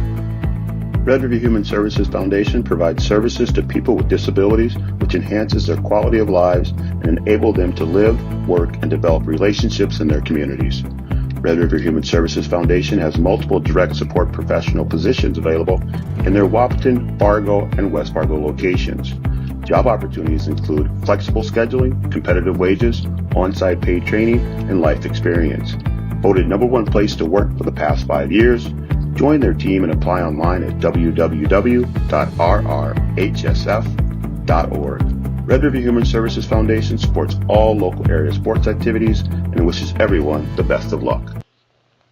Three Rivers Crisis Center is offering support to survivors of domestic violence, sexual violence, and child abuse in Richland County for now over 25 years. It's free and strictly confidential. 24/7 access to support and resources including counseling.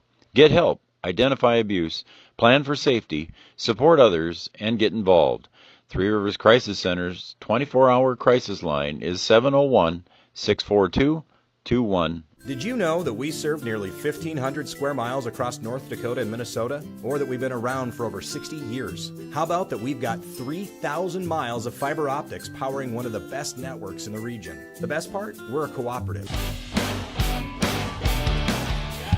Thanks, Red River Communications, for helping us out here at Three Borders Sports Network, giving us our full dedicated channel on Channel 125. You're going to see 16 baseball games on Red River Communications Channel 125. You saw the Blue Goose Days Parade last weekend and Saturday. Raleigh Lipp and Lisa Kunkel hosting that one. Raleigh doing a nice job on that. His partner, Julie Malk, usually with him on the air, unable to attend because she was attending her daughter's bridal shower. All right. I just saw Raleigh actually down at the Red Hawks game. Did you? He took yeah, with Carter. Carter Cava. Yeah. Me and Carter were there. I saw all the stuff on Facebook. It was nice there, KFGO hosting that event, that thing for Carter, and glad he was able to throw the first pitch. Very cool. Very cool event. Carter's quite the young man. Have you ever heard his Herb Brooks impersonation in person? Not in person, but I saw the Kevin Walvin story on WDAY. Yeah, and he did it on our off-the-cuff show with Raleigh and Julie. And you want to see something there, folks, go back and check out our off-the-cuff episode on YouTube with Carter Cava, and he does an impersonation of Herb Brooks of the Miracle on Ice in his speech to the locker room. Yep. And that kid is spot on. I can't remember the type of disease that he has, but Carter was stricken with something, and we got a long time out here. I don't know what's going on. As Gerard throws his mitt and his face mask back, and we're going to get something going on here. I have no idea what's going on the field right now. Looks like the umpires have kind of disappeared here. What's that?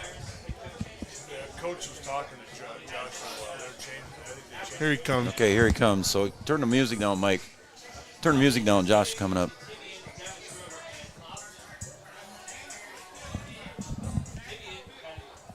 $10 for 50 or 50? 11 for 22. What was the second one, Josh? Thank you.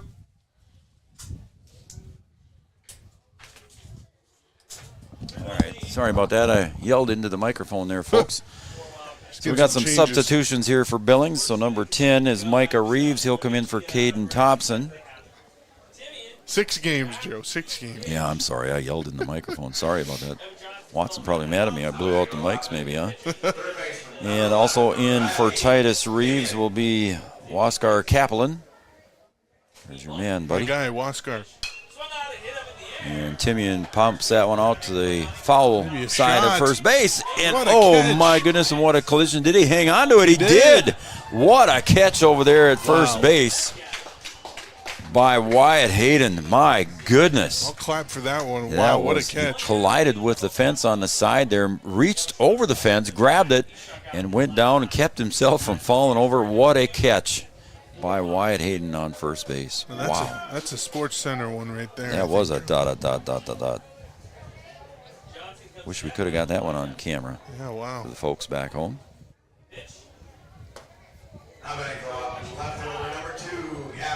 And Ashton Anderson comes in for Devin Nelson. And up now for Wahpeton is Gavin Schroeder. You know, I've had a couple Sports Center top 10 shots. Did you know that? We have had here today, haven't we? So 3 changes here for Billings here, and again, we'll go through those as we get them. And Schroeder makes the count 3 balls, no strikes.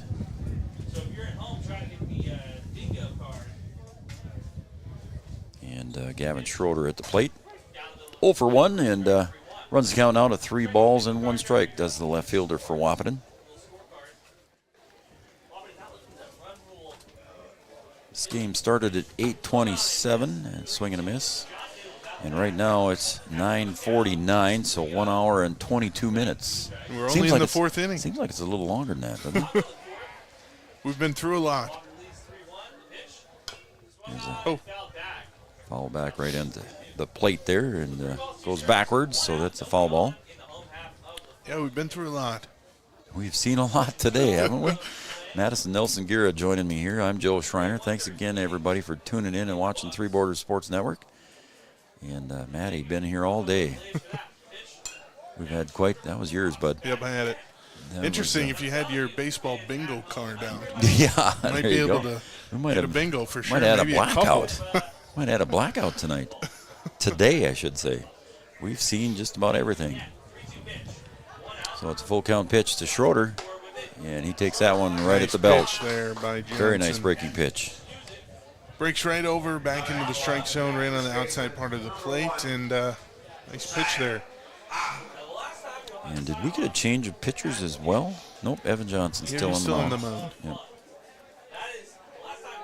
I didn't remember Evan Johnson's number, but when he turned his back, it didn't look familiar as Josiah Hoffman comes up. 2 outs. Josiah swings and misses, and it's strike one from Evan Johnson. Evan Johnson looking for his first 1-2-3 inning of the night here. Thank everybody for tuning in and watching Three Borders Sports Network again on Red River Communications Channel 125. Hoffman falls that back, and it's 0-2. We got a lot of variety coming up here on Three Borders Sports Network. Again, we did the parade. You can go back and look at that here in Wahpeton for Blue Goose Days. Got some fun stuff coming up here with SVIDA, the Southern Valley Economic Development Association, coming up. We've recorded a couple shows with them, and you'll see those coming out here with some local businesses coming up here a little bit later this summer. So we're looking forward to doing that.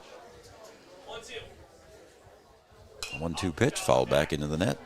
What I always like is the coaches show. And the coaches show, we do that every Wednesday during the fall and winter. Thank you, Matty. Yeah, we invite the area coaches to come in and give their thoughts and opinions and ask them a few questions. And we got a surprise coming for that this fall as well. Right. And Hoffman watches that one on a 1-2-3 inning there for Evan Johnson. Retires the side. And we're going to go to the top of the fifth, and the score remains Wahpeton 3, Billings 1. Back after this on Three Borders Sports. Insurance is an important safety net for your family, your home, and your business.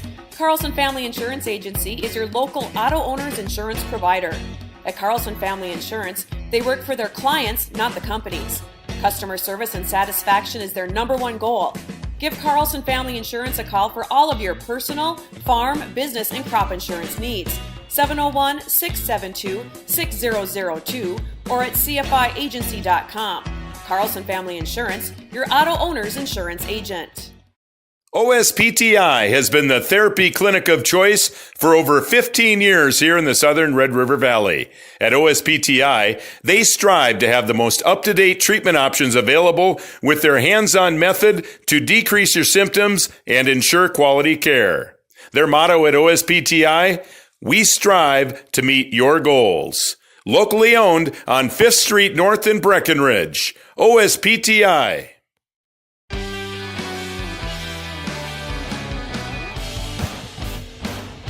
Hey, dude. Yo. I got a text message. Okay. From? I won't tell you from who yet. Why? But it says, I'm with you, Joe. Who is Ted Lasso? Oh, my God. Come on now. Telling you, who is Ted Lasso? The entire plot of this TV show? No, we don't need a plot. We don't need all that. Multiple Emmys? Are you kidding me? No way. Yes. Huh? Multiple Emmys. Yeah, what channel is it on? It's, You on, watching it's something? not on the channel, you guys. No one watches channels anymore. Come on now. They stream. Come on now. They stream. Oh, stream? Apple. What's that? It's on Apple TV. They stream like they do this, Three Borders Sports Network. We're going to credit your mom with that comment. Thank you, Valerie, for being on my side. Oh, my gosh. We're going to go to the top of the fifth. Caden Kappas going to face Wyatt Hayden. I think it is Wyatt, yep. It's Wyatt Hayden coming to the plate here. Ashton Anderson will be on deck. Primetime Emmy Award, Screen Actors Guild Award. Where are you getting that? Emmy Is that Award. Wikipedia? Writers Guild of everything America you read on the Award. internet. Primetime Emmy Award. Everything you read on the internet is true, huh? Val, I don't think you should. Thank you, Val. I know you. Thank you, Val. Thank you, Val. There's a drive to center field. And coming in and making the catch is Tori Ulick, calling off Hockert. And Wyatt Hayden is retired on one pitch. It seems like we're cruising along to this game, but it's still the longest game. It seems like it's a long day. game. I think just as it got dark on us early here, and we've had so many delays here with injuries and ejections and things going on. Ashton Anderson comes up to the plate. So, yeah, a lot of things have slowed this game down a little bit. The injuries, Fleeflet with his rib injury, and Hockert with a knee injury, Kappas, and Billings coach calling it quits early, too. Marker out in center field getting a little injury and some tape put on his ankle, I'm assuming. Again, we don't know that for sure, but he came back into the game, so we assume that he had a little bloody ankle from the collision that he had out in left field with Thompson. Call strike. It's 2-1. Ashton Anderson at the plate. 3-1 lead. Go ahead, man. After this pitch here. Almost catches the corner, and it's 3-1. I want to give out a shout out down there to the boys in the makeshift beer garden down there.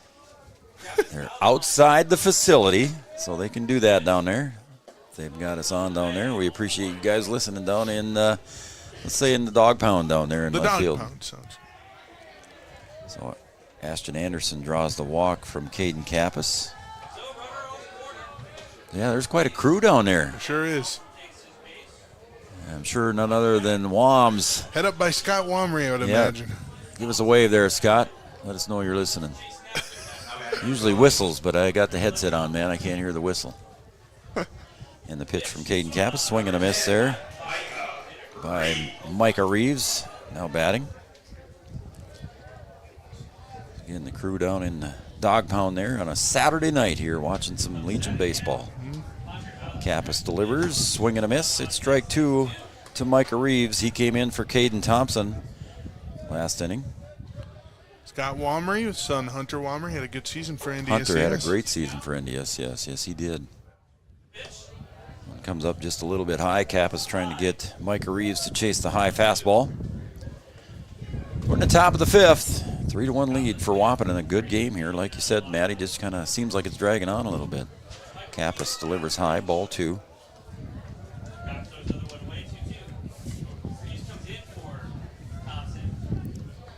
Yeah, nice crowd if you count the guys out in the dog pound, too.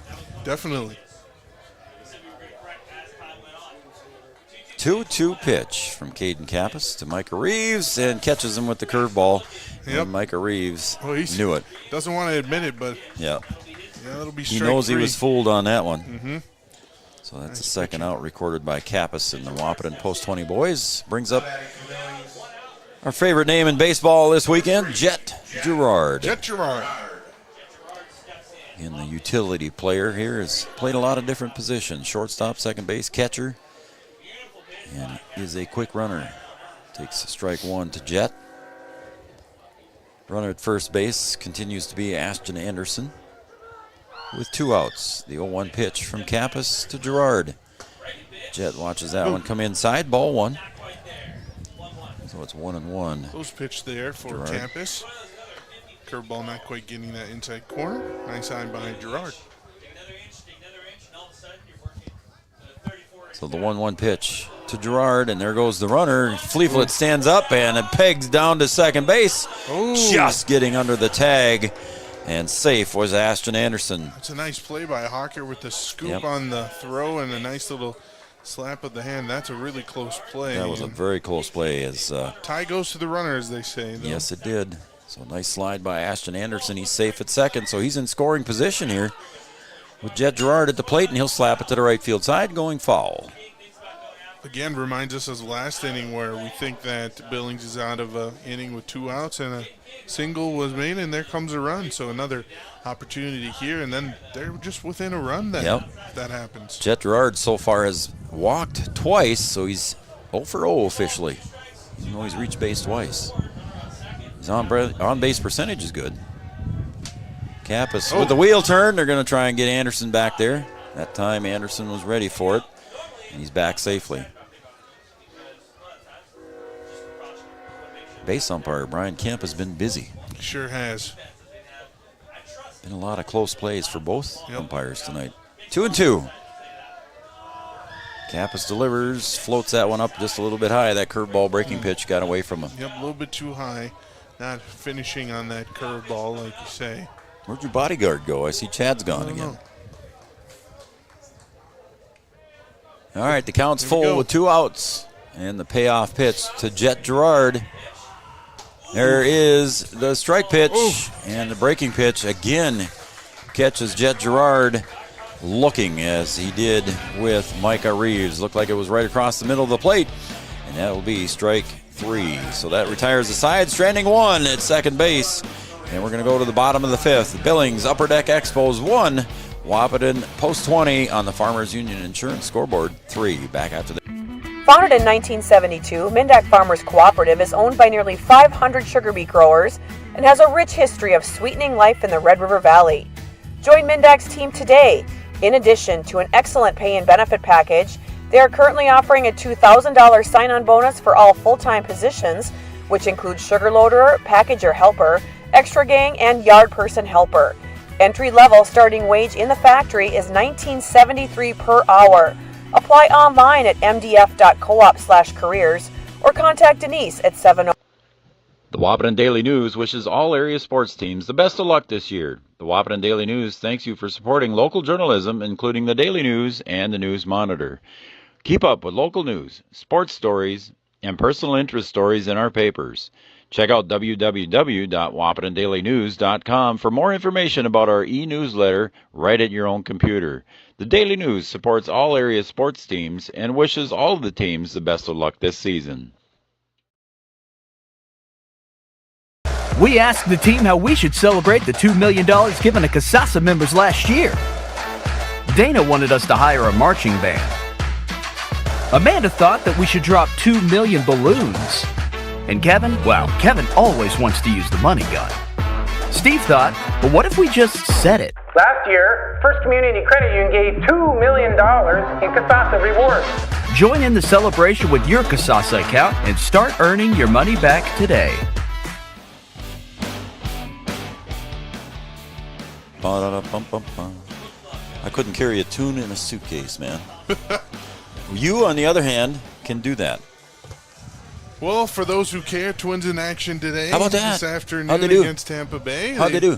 They will win 6-5 today. Wow. Luis Arise hits his first career grand slam. Grand salami from Luis Arise. How about that? Twins steal another win from a good Tampa Bay team. So, man, Twins have kind of held on to that first place spot in the AL Central. So, if you're a Twins fan, probably Midwest fan maybe. Yep. Unless you're Chris DeVries. Yep. He can, I don't want to say those words on there. Yeah, you can't say that.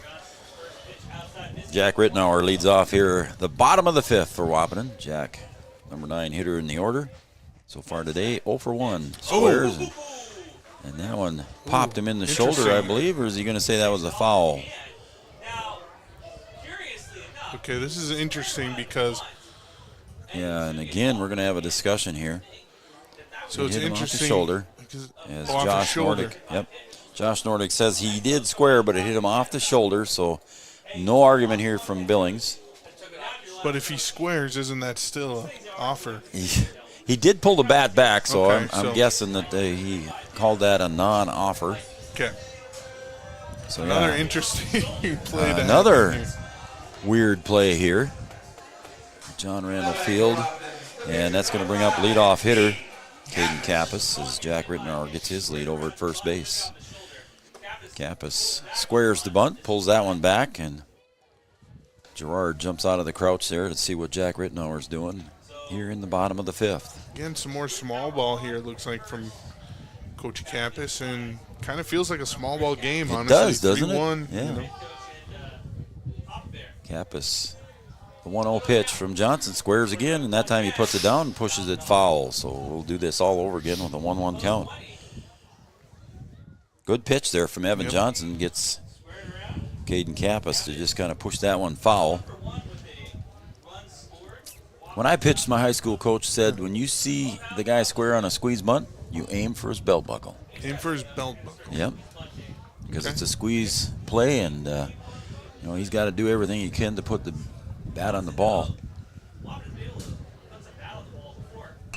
But again, Kappas squares just late boy. enough, and nobody going to be at first on the speed with Kappas coming over to cover second base. Nelson was just a little bit late there.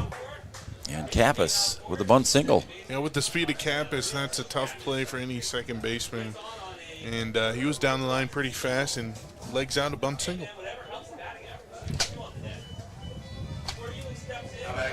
Center fielder number 20, Tori Ulick. And with runners at first and second, Tori Ulick steps up to the plate. Evan Johnson now, bit of a pickle here.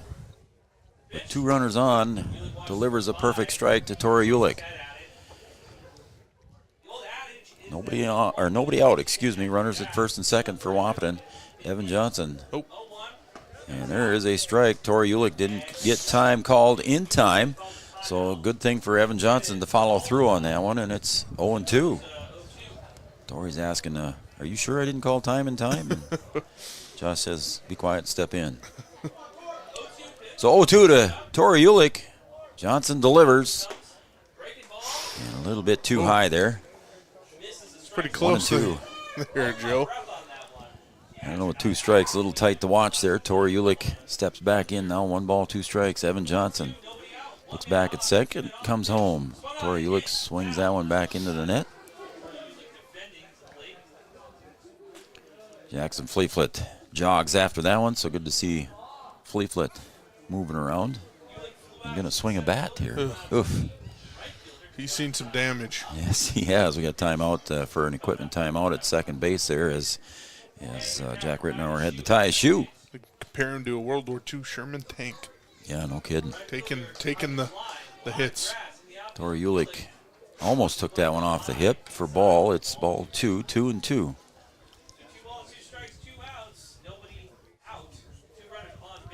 So 2-2 pitch, nobody out.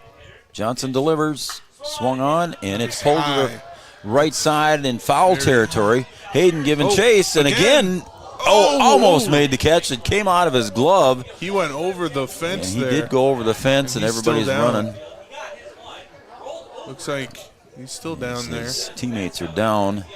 They're checking on him. All of a sudden we see he had a chance, and then his legs flip over the... Yep. And coach is walking down, and he gets up, stands up on his own, hops back up over the fence, and he's going to head back again. Congratulations. What an effort over there at first base by Wyatt Hayden. He did also have that nice catch earlier Yes, he in did. the game. And so he hung himself out to dry on that one, and he goes out and hangs himself on that one too. So 2 great efforts over there on the first base side in foul territory by Wyatt Hayden. This time he was unable to come up with it. He caught the first one. this one would have been, oh my. I believe that's Wyatt Hayden. I haven't seen anybody come in for him. So, but yep. Who has some fans cheering him on. Yeah, he does. 2-2 pitch to Tori Ulick. He puts down the bunt down the third base line, and my goodness, it's going to be... Oh, that's a foul ball, Joe. It doesn't rolled hit the bag. just foul, did not hit the bag. Wow, good play at third base by Walker. Letting that one roll foul, and Tori Ulick with a beautiful bunt. Wow. Minus the out. That was fair the entire way, Joe, until the last second where it just went peeled foul on the foul side of the base. And, yep, that's a foul ball. That's a foul ball. It was a beautiful bunt. Hits the base, you got to take the word beautiful back, and it's an out. Yep. Goes down as a strikeout on Tori Ulick with runners on first and second. Tori just trying to slap his way on. He's been pulling the ball hard all night. Decided to try and slap a bunt down with his speed. He could easily beat one out with the third baseman Walker back, and Walker did a great job at third base letting it roll. Yep, he did. He said, I have no chance to throw out Tori Ulick. I'm just going to let it roll and hope it goes foul, and it did. Yep. So now it brings up Jackson Fleeflet again, Sherman Tank, as we'll call him. And guess what? I think, didn't that go off his shoulder? Kind of looked like I thought it did, but it didn't. Stays right there. And Gerard catches that one. Oh. And they got him at second base. Leaning a little bit too far out at second base is Jack Rittenauer. Wow. And the pickoff move is successful for the second out of the inning. So 2 outs now. So Fleetfoot with a runner at first base is Caden Kappas, his battery mate, his pitcher, Caden Kappas. Nobody holding him on there at first base, so you might see Caden take off here. And Hayden not holding him on. Now he comes There over. He goes. That time caught the jersey of Jackson Fleetfoot. Man, guy can't catch a break here. Poor guy. And here comes Joe Brewer to pinch run for him, courtesy run. That's Fleetfoot, the catcher, with 2 outs here. The rules are, with 2 outs, you must courtesy run for the catcher, so he can get back in, put his gear on, and get ready for the next inning. That's going to bring up Jaden King now. Jaden 0 for 2 on the night. Grandparents watching from Tyler, Minnesota. All right. I think I've driven through Tyler a few times. Ooh, breaking pitch comes up high off the left shoulder of Jaden King. Breeze picking up here a little bit again at John Randall Field. As Johnson delivers, and it's outside, ball 2. So 2-0 now to Jaden King.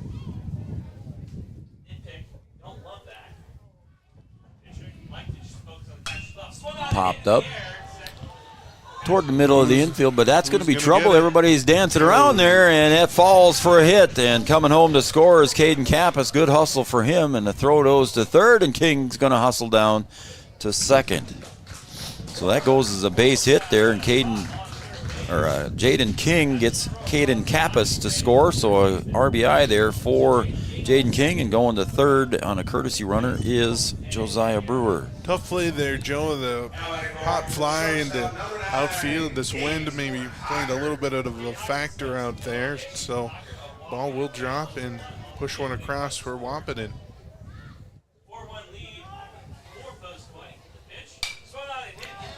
And Caden Hawkert comes up here for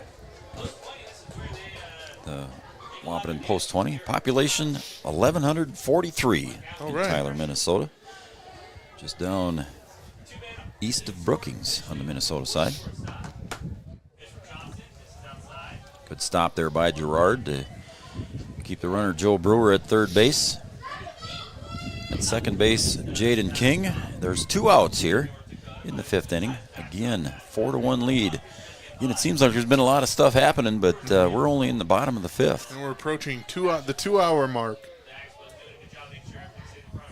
Swung on and popped out to center. Trotting over for that one is Marker, and he makes a dive. Couldn't come up with it. So 1 run will score, 2 runs will score. Hawkert slides into second base safely. So Hawkert getting another tough play in the outfield there. One of those in-betweeners. And Matty, go ahead and recall that one for us. Yeah, just like that one before here in this inning, an in-betweener. But center fielder did have a chance at that ball, and it looks like maybe took his eye off the ball just for a second, and it really just dropped in there, Drew. So it looks like we're going to have a substitution here for Billings. Let's see if I can see the number there, 12. They got black numbers on black jerseys, but it looks like Ty Leischner.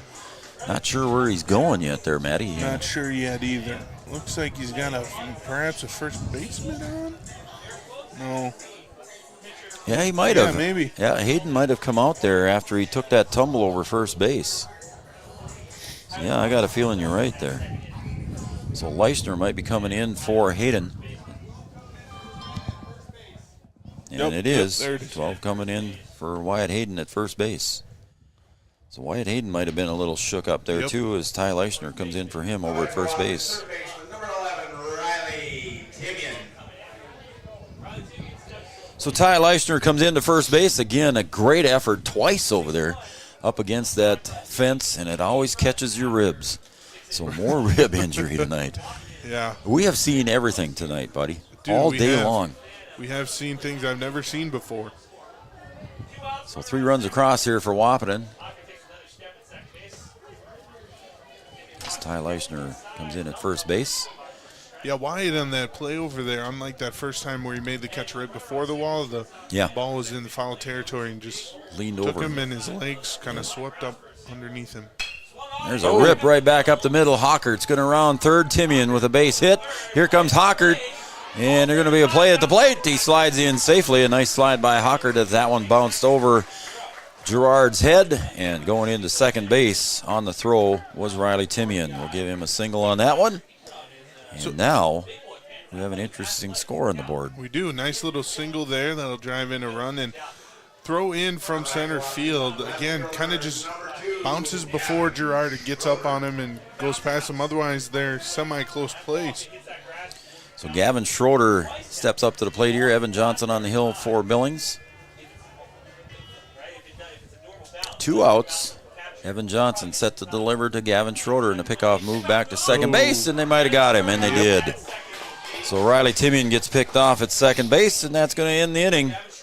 And Gavin Schroeder will start the next inning here on the bottom of the 6th when Wahpeton comes up to bat, but not before Wahpeton scores 4 runs here in the bottom of the 5th, and they strand no one. So at the end of 5 innings complete here on John Randall Field and the Farmers Union Insurance scoreboard, Billings Upper Deck Expos 1, Wahpeton Post 20, 7. Back after this. Red River Human Services Foundation provides services to people with disabilities, which enhances their quality of lives and enable them to live, work, and develop relationships in their communities. Red River Human Services Foundation has multiple direct support professional positions available in their Wahpeton, Fargo, and West Fargo locations. Job opportunities include flexible scheduling, competitive wages, on-site paid training, and life experience. Voted #1 place to work for the past 5 years, join their team and apply online at www.rrhsf.org. Red River Human Services Foundation supports all local area sports activities and wishes everyone the best of luck.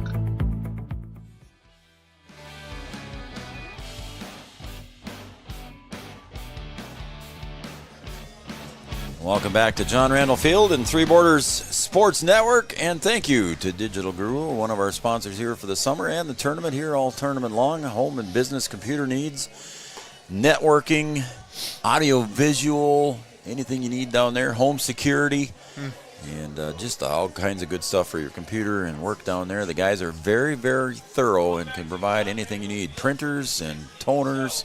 A lot of stuff down there at Digital Guru. Also helping you out with some cameras here at the field, field, too. Yeah, they did. We'll try and incorporate that one here this summer. We only had one high school game here this spring at John Randall because of all the delays and postponements. And now we've got a camera mounted up on the roof up there, courtesy of Digital Guru, working with us here at Three Borders Sports Network. Brian and I are going to get that one working here this summer. Can't wait to see that. So we got all kinds of stuff going on. Looking forward to it. We finally did the 6th inning, Joe. And this game started at 8:27. We're 9 minutes away from being a 2-hour game. So 1 hour and 51 minutes and counting. Seems like it's been a longer one than that, though, with all the injuries, the timeouts, the ejection, just a lot of stuff going on here. We're living a baseball life almost. We are. Just not out of a suitcase. But you've had a long day, though. You left Fargo early to get down here today, and you're going to get home late tonight. Yep. And Riley Timian takes the mound here for Caden Kappas here in the top of the 6th. I didn't catch that change there, so Timian comes in. And I believe Hockert goes over to third base, and Kappas goes to his usual spot at shortstop. So Riley Timian gets some time in the mound here with a 6-run lead. And he faces Evan Johnson. So 2-0 to Evan Johnson from Riley Timian. The big guy delivers, and that one comes in for a strike. And the count goes to 2-1 now to Evan Johnson. And the full bullpen was available here coming into today for Coach Kappas, and so far he's used Hockert, Kappas, and now Timian. Short-armed that one, and pitch bounced in front of the plate. Thank goodness for Jackson Fleetfoot it didn't hit him. Yeah, he's just kind of throwing his body around tonight. Evan Johnson so far on the day is singled and struck out, 1 for 2. There's a poke out to right field. Going back is Jaden King, and he'll make the squeeze. So nice play by Jaden King in the dark here at John Randall Field. Retires Evan Johnson on the fly ball. Nice little fly ball. It did catch a little bit of carry on its way out there, but Jane King settled underneath it, made the catch. Comes one of the Upper Deck's favorite players, Colton Salmonen. He's 0 for 2. Do I feel raindrops coming in too into that breeze? I don't know. Or is that just my imagination?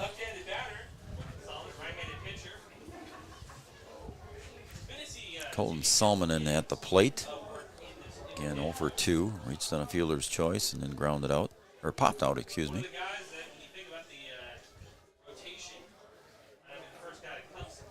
So Riley Timian with one out and delivers outside for a ball to Salmonen.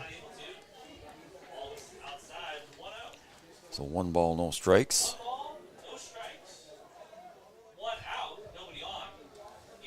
And the pitch from Riley Timian catches the outside corner. It's strike 1.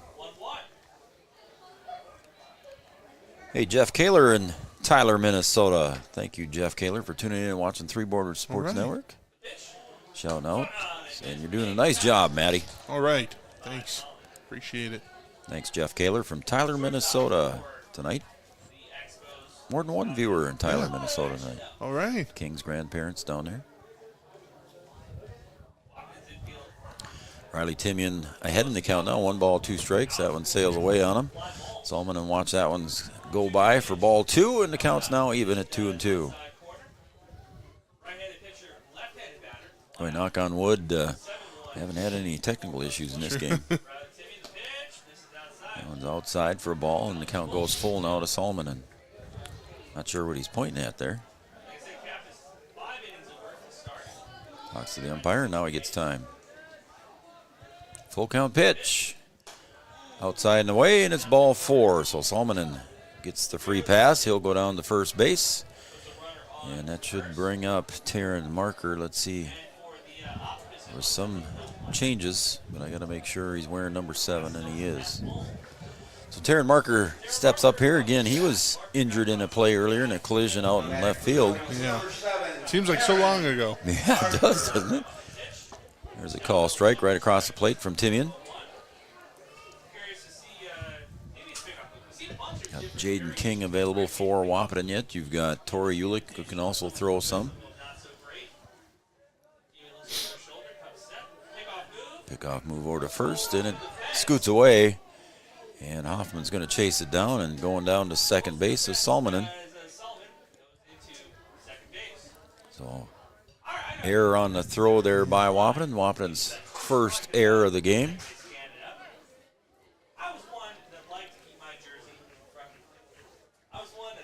So it's a strike here to Taryn Marker. Again, the errant throw by Riley Timian allows Salmonen to get to second base. So the 0-1 pitch from Riley Timian. Nice little floater, sidearm kind of delivery there. It does. It's a little sidearm with maybe a little fading action on it. First error of the game for Wahpeton. Riley Timian set and delivers. Swung on, a little weak ground ball, and it's going to be a tough play. Hustling in is Hockert over to first, gets him by half a step. What a play by Caden Hockert. Wow, Joe, that's a great play there. Didn't think he had a chance, and he just picked that ball. Nice little flip over to first, and like you said, by half a barehanded too, I believe. Half a step. Good Hockert with a great defensive play, moving to third base though. On that out was Salmonen, so just second run for Billings, just 90 feet away. Brings up Logan Walker. He's walked once and popped out once. 0 for 1. Swung on and missed, and that one gets away from Fleetfoot on the swing. So Fleetfoot's got to run back. Again, that might be a little tough there as Salmonen comes in to score, and I'm not making excuses for Jackson Fleetfoot, but just to reach up at any way, shape, or form might be hurting him. We're not exactly sure what the damage is like here, Joe. We'll talk with Jackson after the game here when the guys get done putting the field back together, but I got a feeling that boy is going to have a good welt on the side of his arm, or on the side of his rib cage. Going to go out to Riley here, nobody on base. Just kind of run through here and talk to Riley, settle him down. It's just 1 run, buddy. We've got a 5-run lead here, and just 4 outs to go to sew this one up. Matty, you're getting tired on me. I sure am. I'm getting quiet. Yeah. Yeah, we've been here a while here, Yeah. Joe. Well, like I said, you had a long day. I appreciate you coming in, and Of course. we'll get this one done as soon as we can here. Riley Timian delivers that one, and it's right on the outside corner for strike 2. So Logan Walker at the plate, 0 for 1. Riley Timian with an 0-2 count. Caught that one on the sidearm delivery. Catches Logan Walker looking, and that retires the side. But they do score 1 here on a walk into the air. And just a lot of things happen to let the run score for Billings, Montana. So we're going to go to the bottom of the 6th. Billings 2, Wahpeton 7 on Three Borders Sport Network. The Wahpeton Daily News wishes all area sports teams the best of luck this year. The Wahpeton Daily News thanks you for supporting local journalism, including the Daily News and the News Monitor. Keep up with local news, sports stories, and personal interest stories in our papers. Check out www.wahpetondailynews.com for more information about our e-newsletter right at your own computer. The Daily News supports all area sports teams and wishes all of the teams the best of luck this season.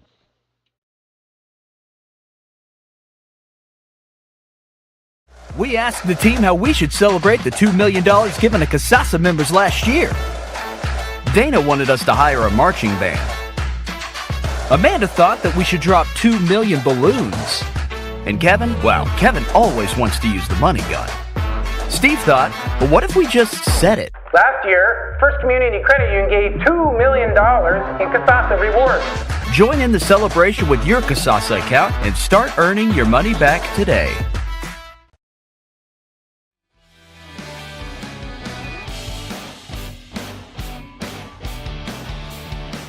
Never used a money gun? You've probably used the real thing. No, I have not. Make it rain, That'd be Matty. Make it rain as we got a new pitcher here for the Billings Expos. Let's thank Wahpeton, North Dakota, Joe. How about Wahpeton here? And we'll get to the new pitcher here shortly for Billings, Montana. And Wahpeton, North Dakota. Great place to shop and eat, and great place to entertain yourself and your family. Spend some time, some nice hotels in town as well. And located right on the Boyazoo Otter Tail Red River of the North. Thanks to the city of Wahpeton. A lot of great things to do here in Chihinkapa Park. A lot of fun stuff as Gavin Schroeder steps up. And again, a new pitcher steps up. And I do not have a number 24. Oh, yeah, we do. Logan Walker steps in to pitch. Comes in from third base. Ooh. Josh Nordic was ready to throw the ball back in, but yeah, Josh, pretty good player. I play against him in my softball league. Yeah? So. Yeah, he knows how to hit, I tell you that. So Logan Walker on the hill. Delivers ball 2, kind of high. So Johnson did an okay job there for Billings.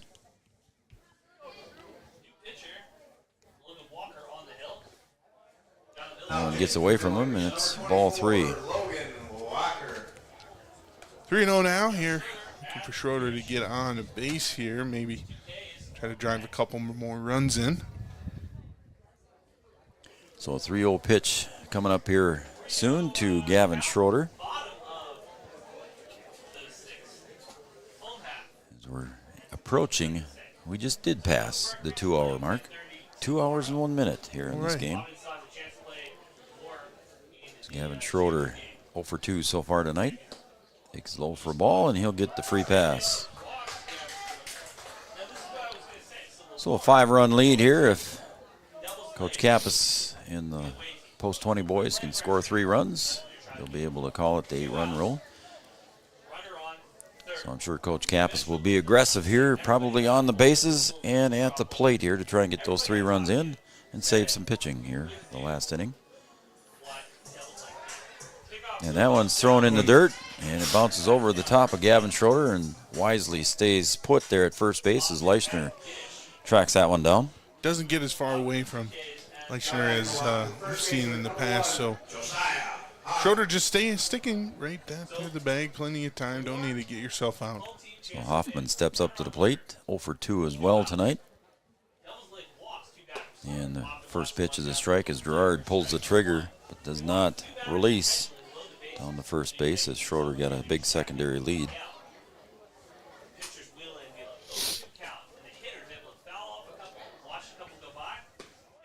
I had another fun text message here as that one comes low and inside. Nathan Hogarth watching Post 20 from his hotel room in Duluth on his last night of vacation. So thanks for tuning in, Nathan. Swing and a miss, and there goes Schroeder. Throw down by Gerard, not in time. Tag come up onto the hip of Gavin Schroeder, and he's got time asked for down at second base. So a stolen base for Schroeder. So he puts himself in scoring position. And Hoffman finds himself ahead in the count, 2 balls, 1 strike. Walker delivers. Oh, boy. Pulled down the baseline, and is that one going to stay fair? Sure is. And that is fair. Sure is. And look at that little dribbler. Salmonen at third base here had to let that one roll, and that was just a tough call as Coach Kappas comes over to talk to him. And you made the right call, my friend. It just didn't work out for you. Yeah, you saw it kind of take the hills and valleys of the dirt there, and we'll credit Chad Affield for that one. Yeah, shout out to Chad. Yeah, so that one goes down as a base hit. Schroeder stayed there at second base. Did not go to third because he didn't know what was going to happen there. And here comes the offer on the bunt there by Rittenauer. Pulls it back. I don't know if it was a call strike or a ball. Did not see the call. Goes up on the board as a strike. Walker delivers. Rittenauer puts it down the first base line. Is that going to stay on the line? It is a fair ball. It was on the line. Wow, Gerard tried to swipe out it. It was sitting right on the line, and it is not called a foul line. It is truly a fair line. The chalk is fair. How about that? That was a nice. So another bunt single. A bunt for Rittenauer, and it goes straight up in the air. Not exactly what you want for a bunt, but it does nestle right there on the line, like you said, Joe. And, yeah. Fair ball. The chalk is fair. And now at the top of the order here, Caden Kappas steps up to the plate, singled in his last at bat and scored. Takes strike on the inside corner. So the 3 runs that Wahpeton needs for the 8-run rule are on the bases with nobody out. Kappas, breaking pitch comes in just a little bit too far inside by Walker.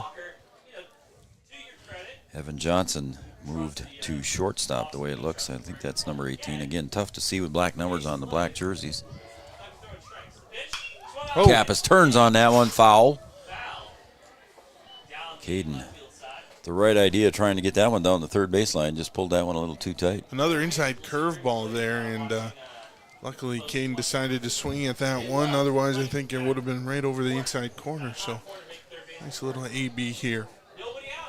So 1 ball, 2 strikes. We got a timeout there by the umpire. Now we're ready to play. 1 ball, 2 strikes to Caden Kappas. He'll protect the plate. That one goes outside and wide, and Gerard can't come up with it, and Schroeder scurries home with the 8th run for Wahpeton. Now that winning run, scoring position at second here, Joe. See if Kappas can get a base hit and send us home early. So yeah, send us home early. It's 10:15 or whatever the heck time it is. 10:33. And Walker delivered the wild pitch there. Gerard reached for it, but couldn't quite come up with it. So now Kappas with a 2-2 count. Oh, we got timeout here. And I think he's going to put him on here because Kappas means nothing. So that's a wise move there by the Billings coach. Good idea. Even with a 2-2 count. Even with a 2-2 count, you might as well put him on. Yep. Your leadoff hitter's been hot. A good coaching move there. But then look who's coming up. Ulick, who's been hard in this post-20 lineup, It's been hitting, at least putting the ball in play, hitting it hard. So I would assume the infield will come in. We'll see what the defense does. But Tori Ulick comes to the plate. Tori had that bunt down the third base line for a strike 3. Looks like they'll play back here, Joe. And again, swung on and pushed foul down the third base line. Tori with a chance here. And bases loaded. Kappas over at third. That run means nothing unless somebody gets out ahead of him. So it's a one-strike pitch coming up here from Walker to Ulick. Walker in the set and delivers. That one inside, ball one. Torrey turned on one of those a little bit earlier and drew that one deep into right field. So we'll see what happens here on the 1-1 pitch. Walker to Ulick. Floats that one in a little bit too high. It's 2-1. Trying to get that outside corner and that to be nice eye by Ulick.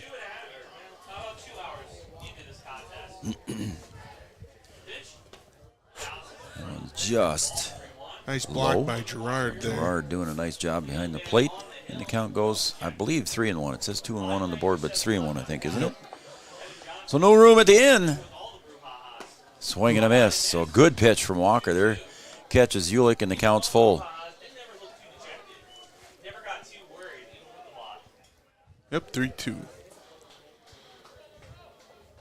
So Ulick getting a chance here to end the game with a walk-off. Takes inside for a ball, and he'll get the free pass. So down to second goes Kappas. Coming in to score is Josiah Hoffman. And moving down to second base. Who else to win this game for Post 20 but Jackson Fleetfoot? There you go, Jackson Fleetfoot coming to the plate. Who has had the longest game out of anyone here. Yes. So Jackson Fleetfoot with a chance to end the game here. Walker delivers, and that one's behind him, and that could be the end of the game as Gerard tosses it back, and that is the end of the game on the wild pitch. So the wild pitch allows Rittenauer to come home and score, and that will be the end of the ball game. Your final score here from John Randall Field. Stay with us, folks, for the Mindac Farmers Cooperative postgame show coming up next. But your final score here from John Randall Field. Billings, Montana 2, Wahpeton 10. We'll be right back. We'll recap tomorrow's Championship Sunday right here on Three Borders Sports Network. Stay with us. Do you know that we serve nearly 1,500 square miles across North Dakota and Minnesota? Or that we've been around for over 60 years? How about that we've got 3,000 miles of fiber optics powering one of the best networks in the region? The best part? We're a cooperative. That means we're continually reinvesting in our communities to make them better than ever. We are Red River Communications. We've been recognized as a leader for helping our communities be great places to live and work. To find out how we're helping connect our communities, visit redrivercom.com/connected. Red River Human Services Foundation provides services to people with disabilities, which enhances their quality of lives and enable them to live, work, and develop relationships in their communities. Red River Human Services Foundation has multiple direct support professional positions available in their Wahpeton, Fargo, and West Fargo locations. Job opportunities include flexible scheduling, competitive wages, on-site paid training, and life experience. Voted #1 place to work for the past 5 years. Join their team and apply online at www.rrhsf.org. Red River Human Services Foundation supports all local area sports activities and wishes everyone the best of luck. The Wahpeton Daily News wishes all area sports teams the best of luck this year. The Wahpeton Daily News thanks you for supporting local journalism, including the Daily News and the News Monitor. Keep up with local news, sports stories, and personal interest stories in our papers. Check out www.wahpetondailynews.com for more information about our e-newsletter right at your own computer. The Daily News supports all area sports teams and wishes all of the teams the best of luck this season. Three Rivers Crisis Center is offering support to survivors of domestic violence, sexual violence, and child abuse in Richland County for now over 25 years. It's free and strictly confidential. 24/7 access to support and resources including counseling. Get help, identify abuse, plan for safety, support others, and get involved. Three Rivers Crisis Center's 24-hour crisis line is 701-642-2115. Founded in 1972, Mindac Farmers Cooperative is owned by nearly 500 sugar beet growers and has a rich history of sweetening life in the Red River Valley. Join Mindac's team today. In addition to an excellent pay and benefit package, they are currently offering a $2,000 sign-on bonus for all full-time positions, which includes sugar loader, packager helper, extra gang, and yard person helper. Entry-level starting wage in the factory is $19.73 per hour. Apply online at mdf.coop/careers or contact Denise at 701-671-1338.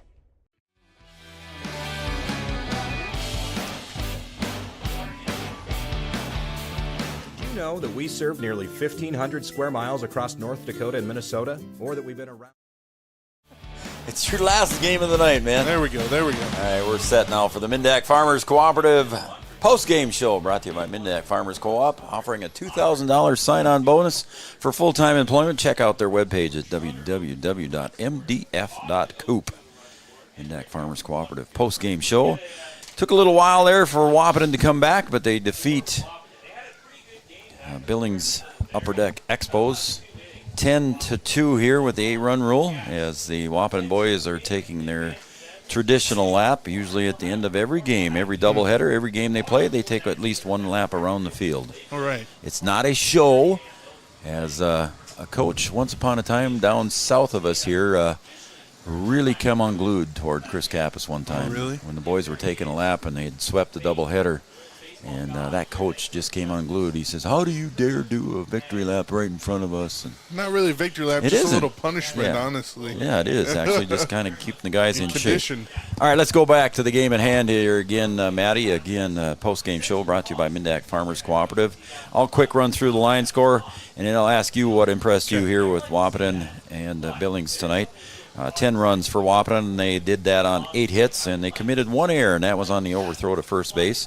And they left 4 runners on base. And then for Billings Upper Deck Expos, 2 runs, 4 hits. They also committed just 1 error and also left just 4 runners on base. So that's your final line scores here. Maddie, your thoughts on tonight's game here? Again, Kappas come back, finished up game 5 earlier, and he came back, got the start here for game 6.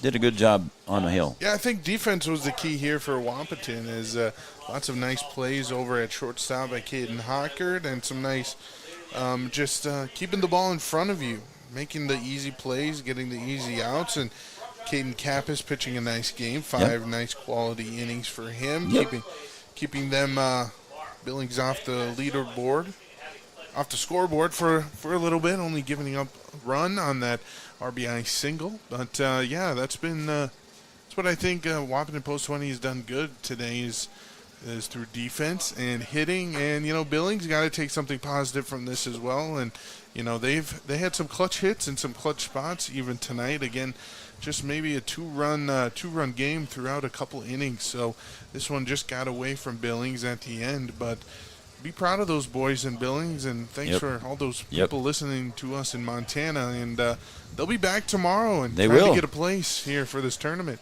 So speaking of that, again, a good bunch of guys there from Billings, Montana, the Upper Deck Expos, and a nice bunch of kids. I see them walking around and talked to them a little bit, visited with them in between games and stuff, and a good bunch of boys.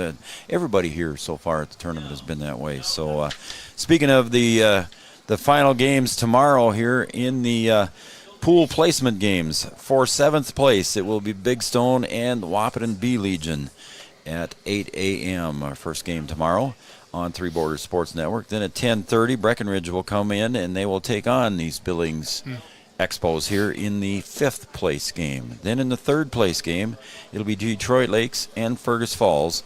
And then at 3:30 tomorrow, approximately. These are all times are approximate. The games could start early, they could start late. In the championship game, Lemoore and Wahpeton A Legion taking on each other. So there's your lineups for tomorrow. I think I got it pretty well straight. That's pretty much official. There was no ties, so nobody had to figure out anything. Big Stone City and Wahpeton B both finished with 3 losses. 1 and 2 records, both for Breckenridge and for Billings.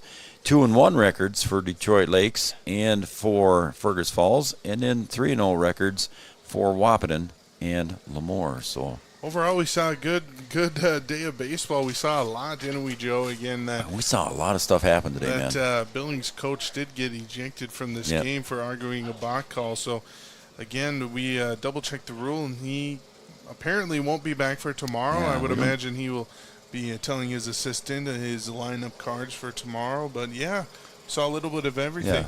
Yeah. It's tough to see, and I know it was a questionable call. I'm not going to say one way or the other, but, again, one of those things you want to stick up for your player. And, you do. And at that time, the game was still tight. It was, and it mattered, and he put up a fight for his team, and maybe a little bit of a quick draw there for the umpire, but nonetheless. Yep. And I think that's what he was saying. I don't even get a warning or something. Yep. But anyway, unfortunately for Billings, they're probably going to lose their coach tomorrow. And we'll see what happens tomorrow. Again, sorry to see that, but again, a good bunch of boys there from Billings, Montana. Matty, you got anything else, man? I appreciate you coming in. I'm going to shake your hand here. Thanks so much, Joe, for having me today. It's been a ball. I love appreciate being it. back at John Randall Field. You are welcome anytime, my friend. And again, a great job on the play-by-play. Thought we did pretty well, my friend. Good, yeah. I liked it a lot. I'll probably fit in well. Listen to a little bit on my way back to Fargo, maybe. Pick myself apart. There you go. You're going to critique yourself, as I usually do when I get home. But I'm going to bed tonight. And we'll see each other next weekend, though. We will. We'll be up at the Shrine Bowl together. Three Borders Sports Network, in conjunction with your live event, will be covering both Shrine Bowl games, the 11-man at 4 p.m. The 9-man game is going to be at 7 p.m. Brian Watson, myself, and Wade Gilbertson will have the 11-man call, and then Brian and I will have the 9-man call. And you're going to be on the sidelines running a camera, just running all over the place, so I'm sure I'll see you somewhere. Yeah, definitely. And again, threebordersportsnetwork.com, right? Check out the website. How could you not subscribe? You got to subscribe to the YouTube channel, too. Easy. Free. How much? $0. Yep, Just zero might as well cost. do it and ring the bell so you know. Ring the bell. So you know when games start tomorrow. It'll be automatic notifications. That's right. So thanks, everybody. Thanks, again, Madison Nelson Gira, for joining me here. And thanks to everybody here, again, for our sponsors, Vaterstad, Thrivent, Farmers Union Insurance, OSPTI, Carlson Family Insurance, Mindak Farmers Co-op, Wahpeton Daily News, Red River Human Services, City of Wahpeton, Three Rivers Crisis Center, Digital Guru, and First Community Credit Union. And, of course, we cannot forget Tyler and Wayne down at Gripper Sports, downtown Wahpeton. For my partner all day today, Madison Nelson Gira, thanks again. And remotely for Brian Watson, I'm Joe Schreiner. We're going to be back here tomorrow morning just before 8 a.m., providing the weather doesn't delay us a little bit. So we'll see you tomorrow morning right here on Three Borders Sports Network. Thanks, everybody.